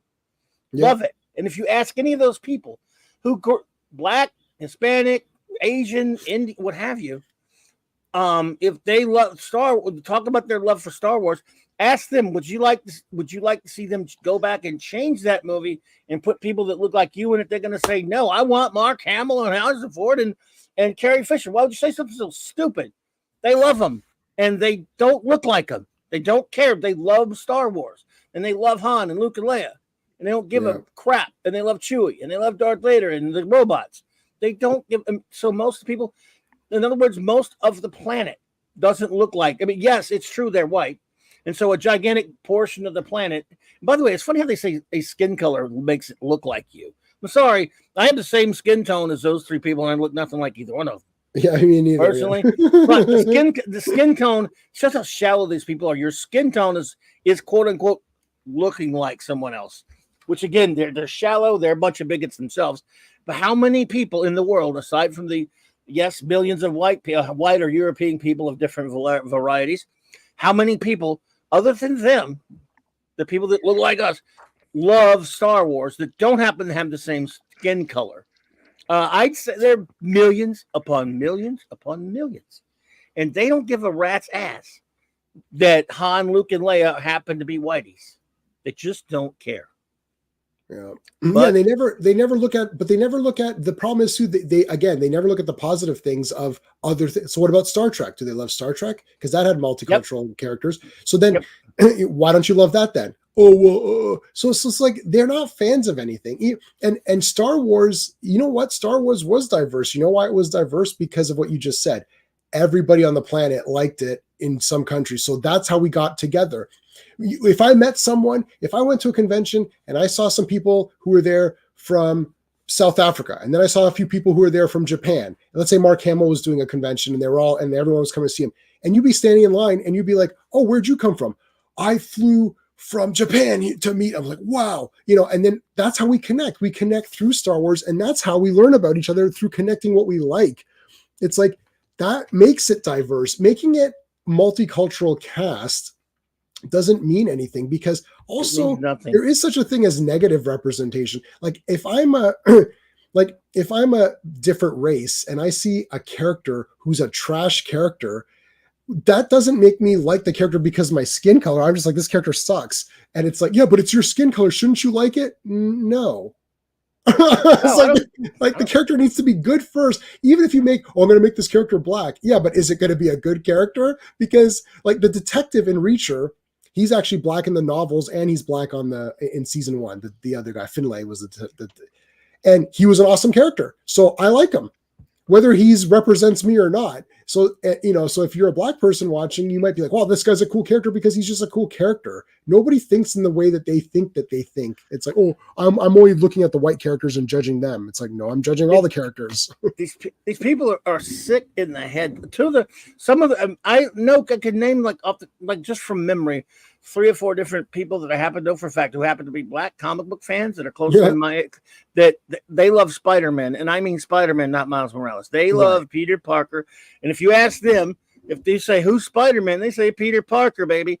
Also, the greatest Fantastic Four fan, and you know how much I love the Fantastic Four, the greatest Fantastic Four fan I've ever known is a gentleman that I've become, like, for the past 12, 15 years. We've been such good friends, just on Facebook, mind you, because he lives way up north, and he's a little bit older than me. He helps. He does my Baxter Building page, and he does all the FF stuff on there. This gentleman happens to be older than me. He happens to be both black and gay, and politically we have nothing in common. He grew up loving the Fantastic Four so much. I defer to him as the greatest FF fan of all time, and I love the FF. He loved them, and they never looked like him. As a child, they brought him happiness. He loved them since he was very young. They're his favorite to this day. And back in 2013 or whatever, when they announced Michael B. Jordan playing the Human Torch, this black gentleman came out and said, "This is bullcrap." He said, "The Human Torch is a blonde-haired, blue-eyed white boy. I grew up seeing him like that. That's what I want him to look like, because that's what he should look like, and that's what they should all look like." When someone came out and that idiot Andrew Garfield kept saying Spider-Man should be gay, and this gay man said Peter Parker's not gay. It's stupid. Spider-Man's not gay. Stop with that crap. And again, this man is politically nowhere in common with me with our actual political beliefs. He just doesn't live in that weird fantasy world that people have to look like him or be like him for him to love a fictional freaking character. Yeah. Should Garfield be blue? Yes, apparently. Let's make Garfield blue, because there you go. It's like, well, it doesn't matter. Well, it does, because now it's not Garfield and it looks weird.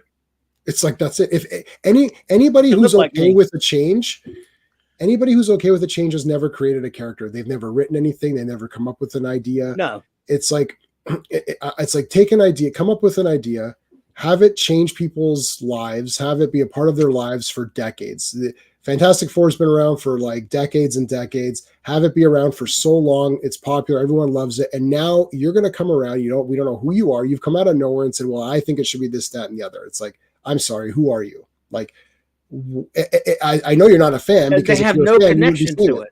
Right. There's no connection to it. Right. So they can say whatever they want. Imagine if that mentality took hold in sports, because we're not sports guys here. I get that. But your team goes out there on the field, right? And you want it. You go, "Well, that guy, my quarterback, all of a sudden he doesn't look like me. They cast a guy with different skin, and that guy running in to hit him, he does look like me, even though it's in the other team. I hope he beats my guy." No, you don't do that.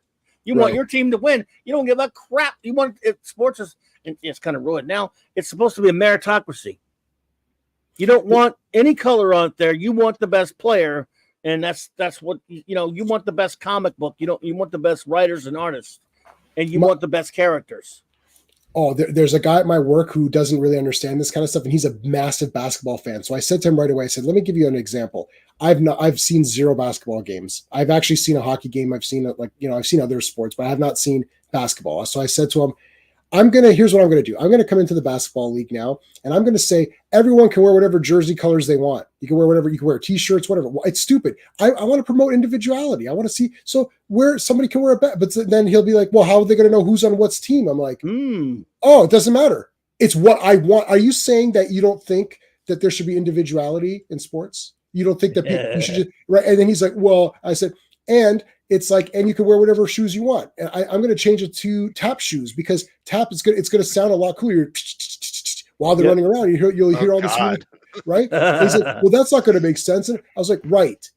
And then you're going to say, well, you don't know anything about basketball. You've never watched a game. You don't follow it. Why are you coming up with these rules? I said, that's the equivalent of what's happening to the comic. And he's like, okay, I understand. Because he could never understand. He's like, why didn't you like this movie? And he's like, well, people have a different idea. And I said, let me give you a thing. And then I was like, you've played basketball your whole life. You play it, you follow your teams, you watch it every day, you play it yourself, you want to be a player. It's like, now I'm going to tell you how the big game goes. And he's like, okay, I get what you're saying now. I'm like, yes, there you go. Nice. You got through to him. I did get through to him. And actually he was somebody who you could get through to, because he's not a moron. He's like, I understand what you're saying now. He goes, I totally get what you're saying. Yeah, he's like, we need that. We need more of that. People like that. He wasn't doing it due to ideology. He was just not understanding. No, he just didn't understand. He's like, well, why does it matter? He's like, okay, so it's different. He goes, but does it matter that much? Like, I was like, well, yeah, let me explain it to you. And I said, if you're a person who created stuff, I said, I wrote a story. I've written stories. I've got lots of characters. If someone comes in and changes my character, it changes part of me, because I created this character based on me. You notice they waited till, what's the guy's name? Martin O'Dell and Bill Finger. And Bill Finger were dead until they threw this Green Lantern for a loop, because it's like, they know it's disrespectful. And we know they know it, because they waited for the guy to pass away. And that's your thing. You're like, really? You waited for the guy to pass away? It's like, F you.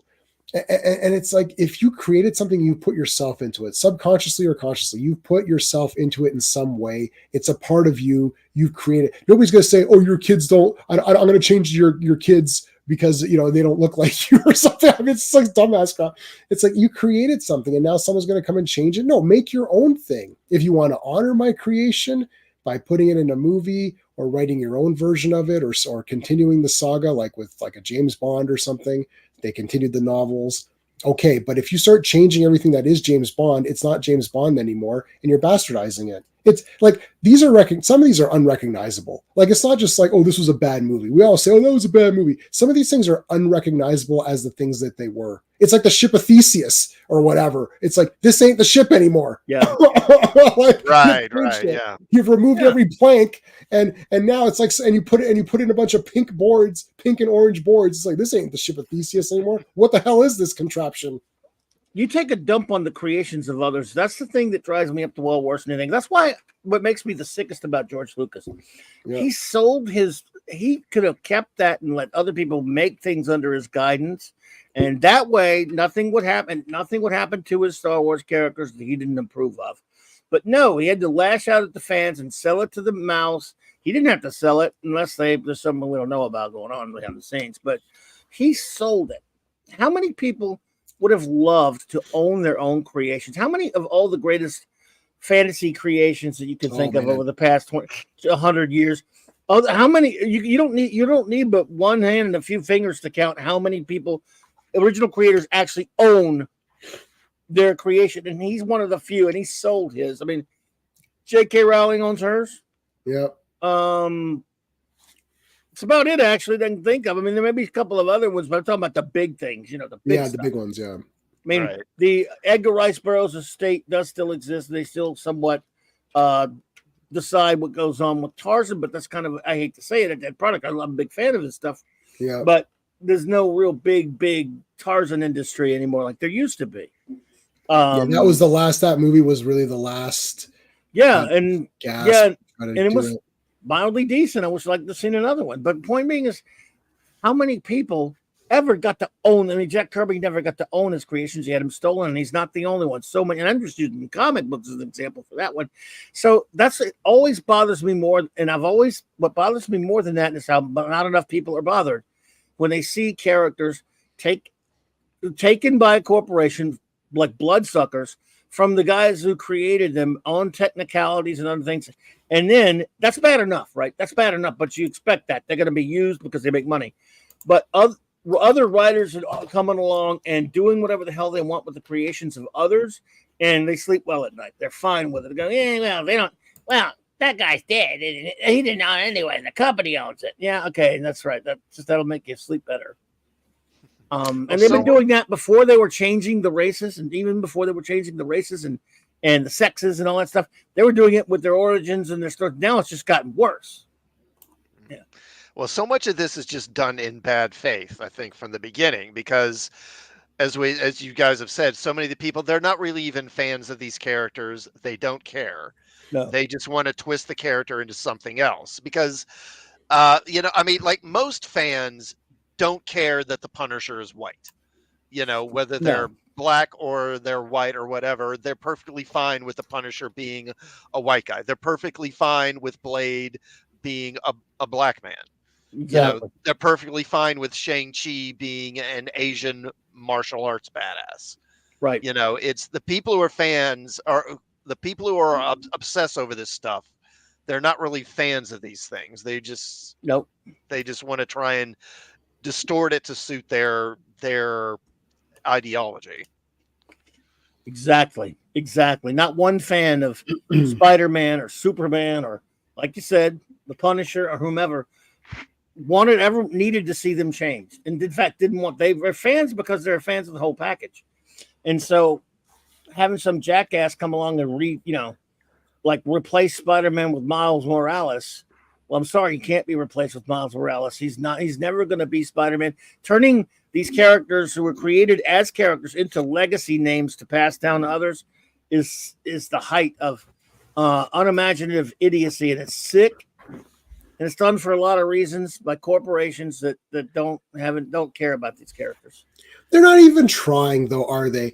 Okay, Miles Morales, I watched the Across the Spider-Verse. Guys, they're not even trying. Okay, he's late all the time. He's supposed to be at this school meeting, and he's late, and then he's supposed to help his dad get this retirement thing or whatever, or his promotion, and he's late because he's doing heroics. And I'm like, this is Peter Parker. You're not even trying exactly to make it to like at least look. It's even if you made him different. Let's say you made him maybe a bad student. He's not smart. Maybe he's not a geeky guy. Maybe he's a jock, and maybe Miles is a jock and he's a skateboarder, right? And he's like a cool guy. Maybe he's a cool guy in school, right? And even if they changed all that, you'd still be like, well, you're just using Spider-Man's name. That's bad. But at least you'd be like, well, they're trying to make him different, but they're not even trying. I can't see. How can I accept Miles Morales when he's literally the same as Peter Parker? I don't know. Well, I think that's just lack of imagination, and all they can do is just basically riff on what already has been done. And like you say, look, I will say, I think it's fair that people who are not Caucasian want to see more, that black people want to see more black heroes, or 100%. Hispanic people want to see more Hispanic heroes. But when you take a character, particularly one that's really popular and has a huge audience, and that a lot of people have an emotional attachment to, and you try to change that character into something else, you're going to get pushback. It's going to happen every time. And I think there can be cases where you can sort of do that with a character, but it's got to be a character that's really obscure, basically a character that doesn't have a big audience. I will say, I point time again to when Jeff Johns redid Mr. Terrific. I thought that was a brilliant move and was really well done, and I think shows that it can work if you pick the right character to do it. Yeah, because no one knew who the Golden Age Mr. Terrific was. He didn't say that guy didn't exist. That's another thing. Right. They did, and it was many, many, many, many years after that guy had existed, to the point where you had some credibility to go, he's the new guy. I don't mind something like that too much, but let's just be totally honest. Mr. Terrific was never a big name character like Spider-Man. So you could do it. you know, and I can understand making that kind of consolation once in a while. But he's unique to if I don't say the name of the character, if I say, okay, he has he has spider powers, he's a teenager, he shoots webs, he climbs walls, he has spider sense, he's always late for stuff, he's a very good student, but he never, you know, he's late for class sometimes because he's doing heroics. He lives with his he lives with a parental figure, you know, and who he disappoints sometimes because of his tardiness and stuff. Who am I talking about? I don't know. Is it A, Peter Parker, or B, Miles Morales? It's like, I don't know. You didn't mention skin color. Right. So who am I talking about? I don't know, because that's the same thing. This isn't Mr. Terrific, who, like, okay, the new guy, I can't remember his name now, but he's got the spheres. He's got like this tech company. He uses more technology than the old Mr. Terrific would have. It's like, he's still somewhat different. Even Kamala Khan is different. If you don't, it's like, she has stretchy powers. The original Ms. Marvel doesn't have stretchy power. Like, she's still a different thing. Miles and Spider-Man is the worst copying of ever. That's the Turkish example I gave earlier tonight. It's like Turkish Spider. There is a Turkish Spider-Man where they made him a villain. I don't know if you've seen that. There's a Turkish Superman. Yes, I've seen that Turkish Superman too.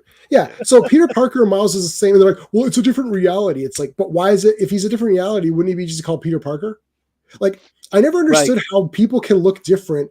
Okay, so if there's multiple realities and it's the same Peter Parker, wouldn't he always be the same person? Like, let's say it was Tom Holland. Wouldn't it be Tom Holland in different variation forms? That's like, what I thought when they made it the other actors. It was kind of weird for me. Wasn't that weird? Because it's like, why would he look completely different? It's like okay, maybe Tom Holland in this but they're still Peter Parker. It was that's weird. It was always never. I mean, that movie was a little overrated for me. I like those all right, but that was a weird aspect of it. It doesn't make the movie not entertaining, but it's no. And that was a celebration of the actors. That's fine. Yeah, but in general, like, and then you notice how there's like 400 Kangs and they're all Jonathan Majors, not anymore, but they're all Jonathan Majors.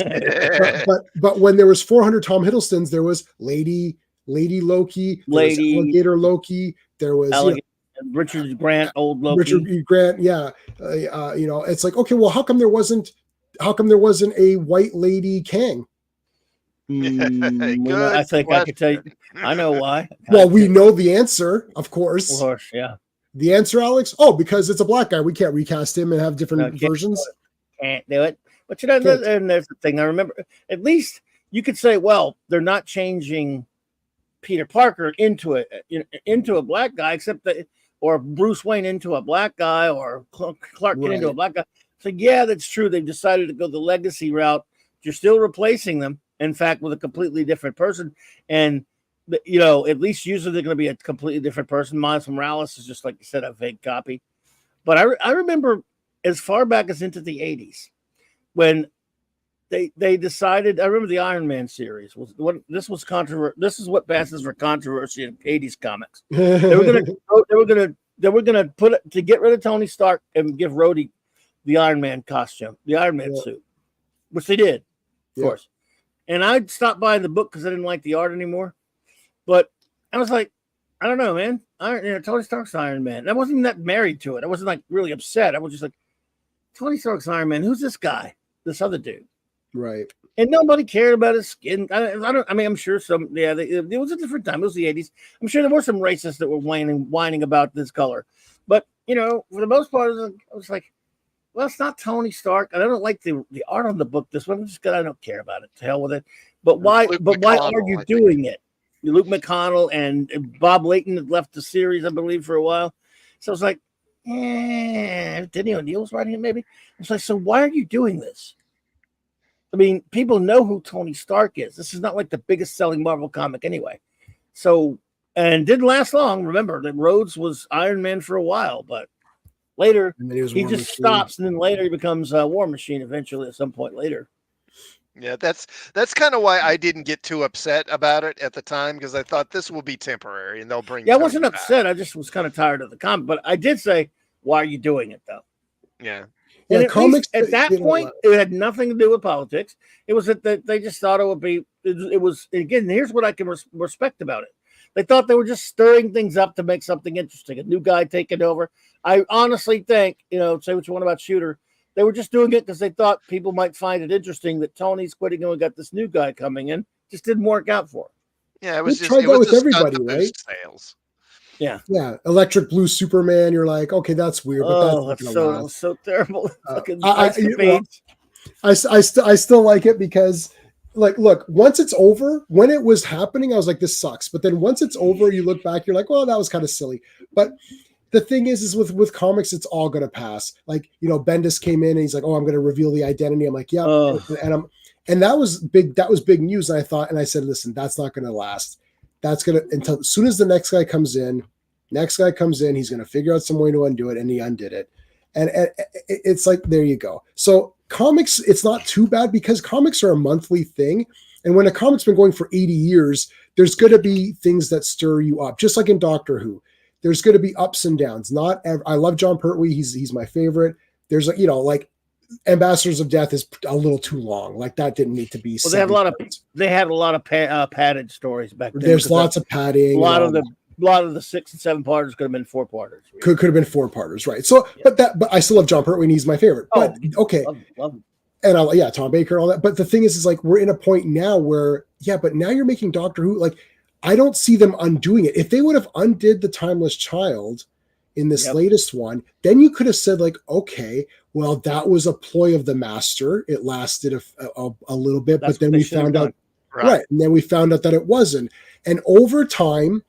Jodie's run would have been just seen as the lowest point of Doctor Who, just like previous to Jodie, the 8th Doctor's movie was the lowest point.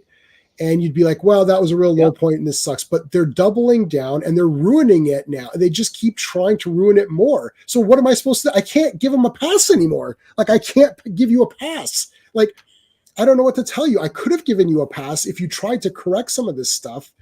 Right. But you're not even trying. And it's bad. This isn't like the 8th Doctor movie. As soon as that came out, everyone's like, well, this is weird. This is wrong.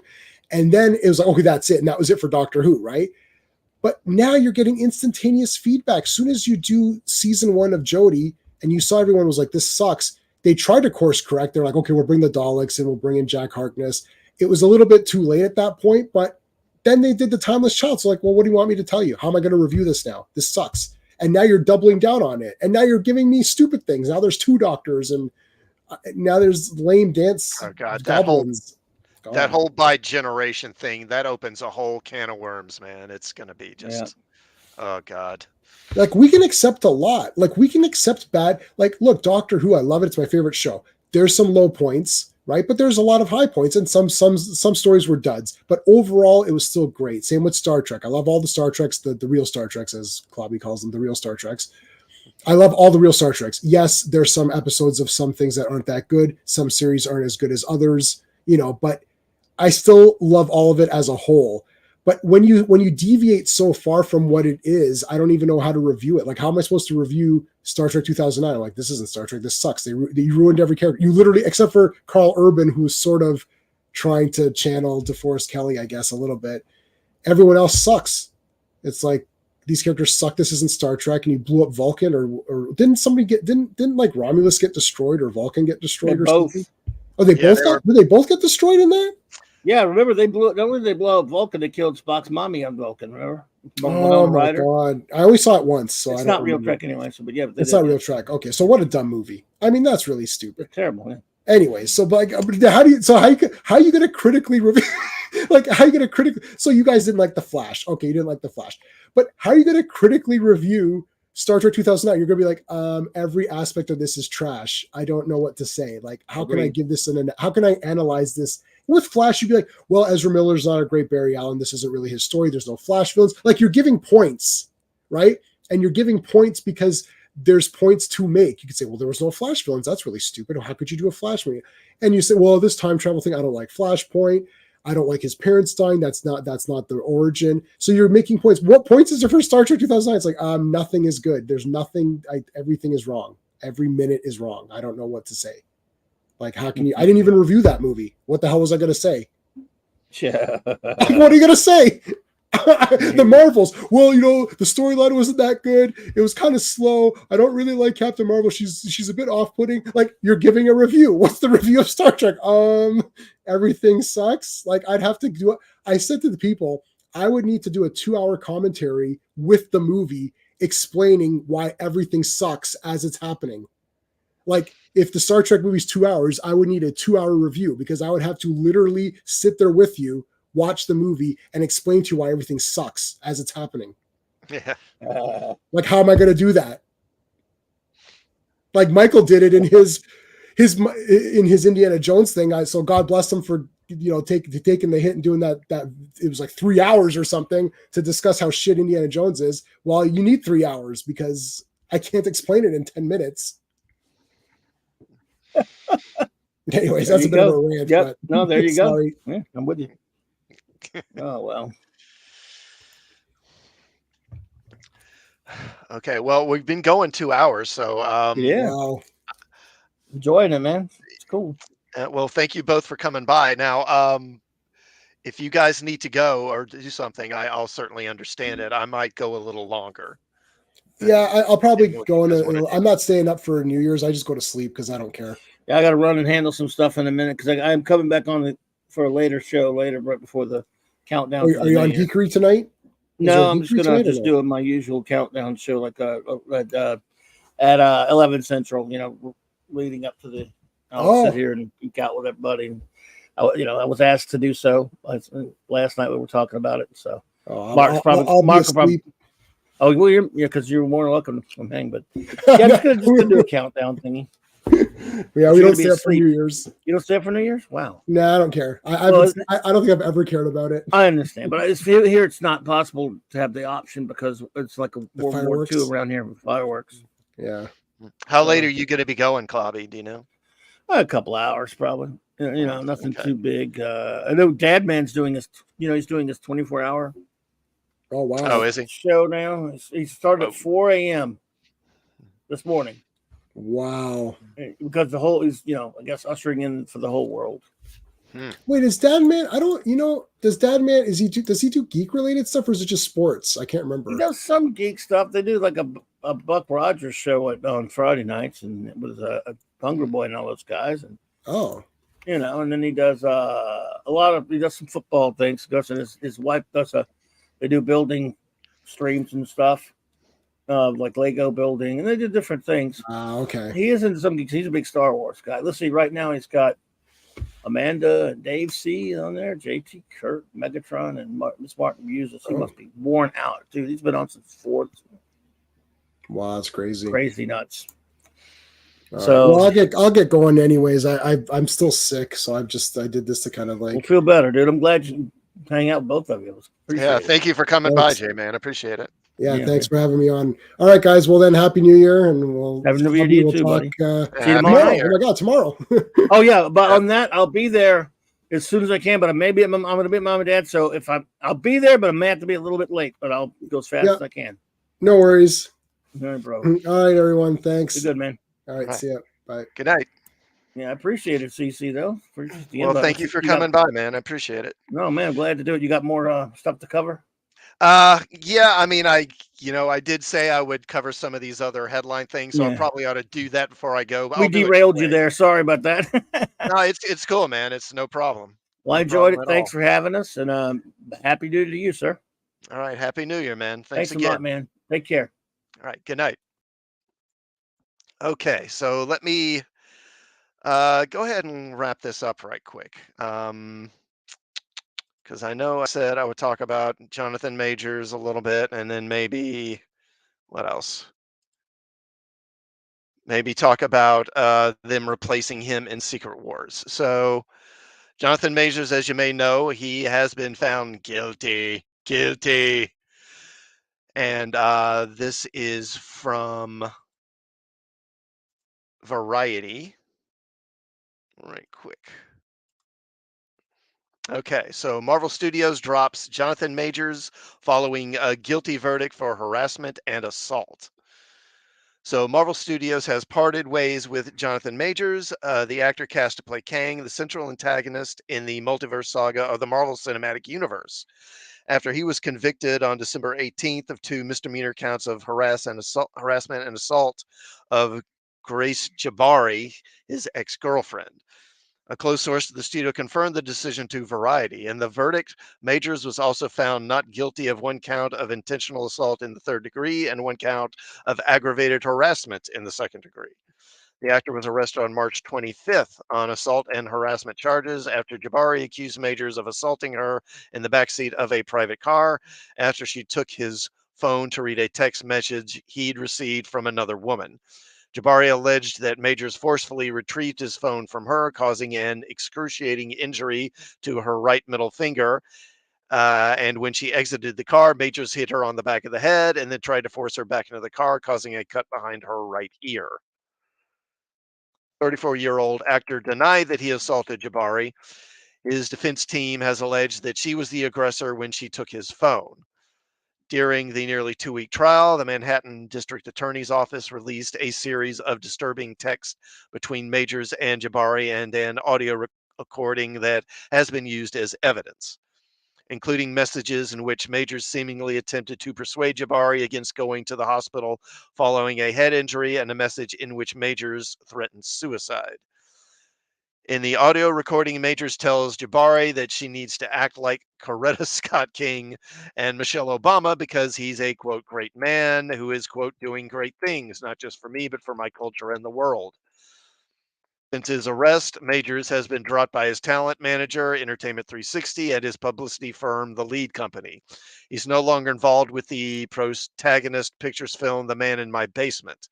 The U.S. Army also pulled a major ad campaign featuring Majors, as did the Texas Rangers baseball team.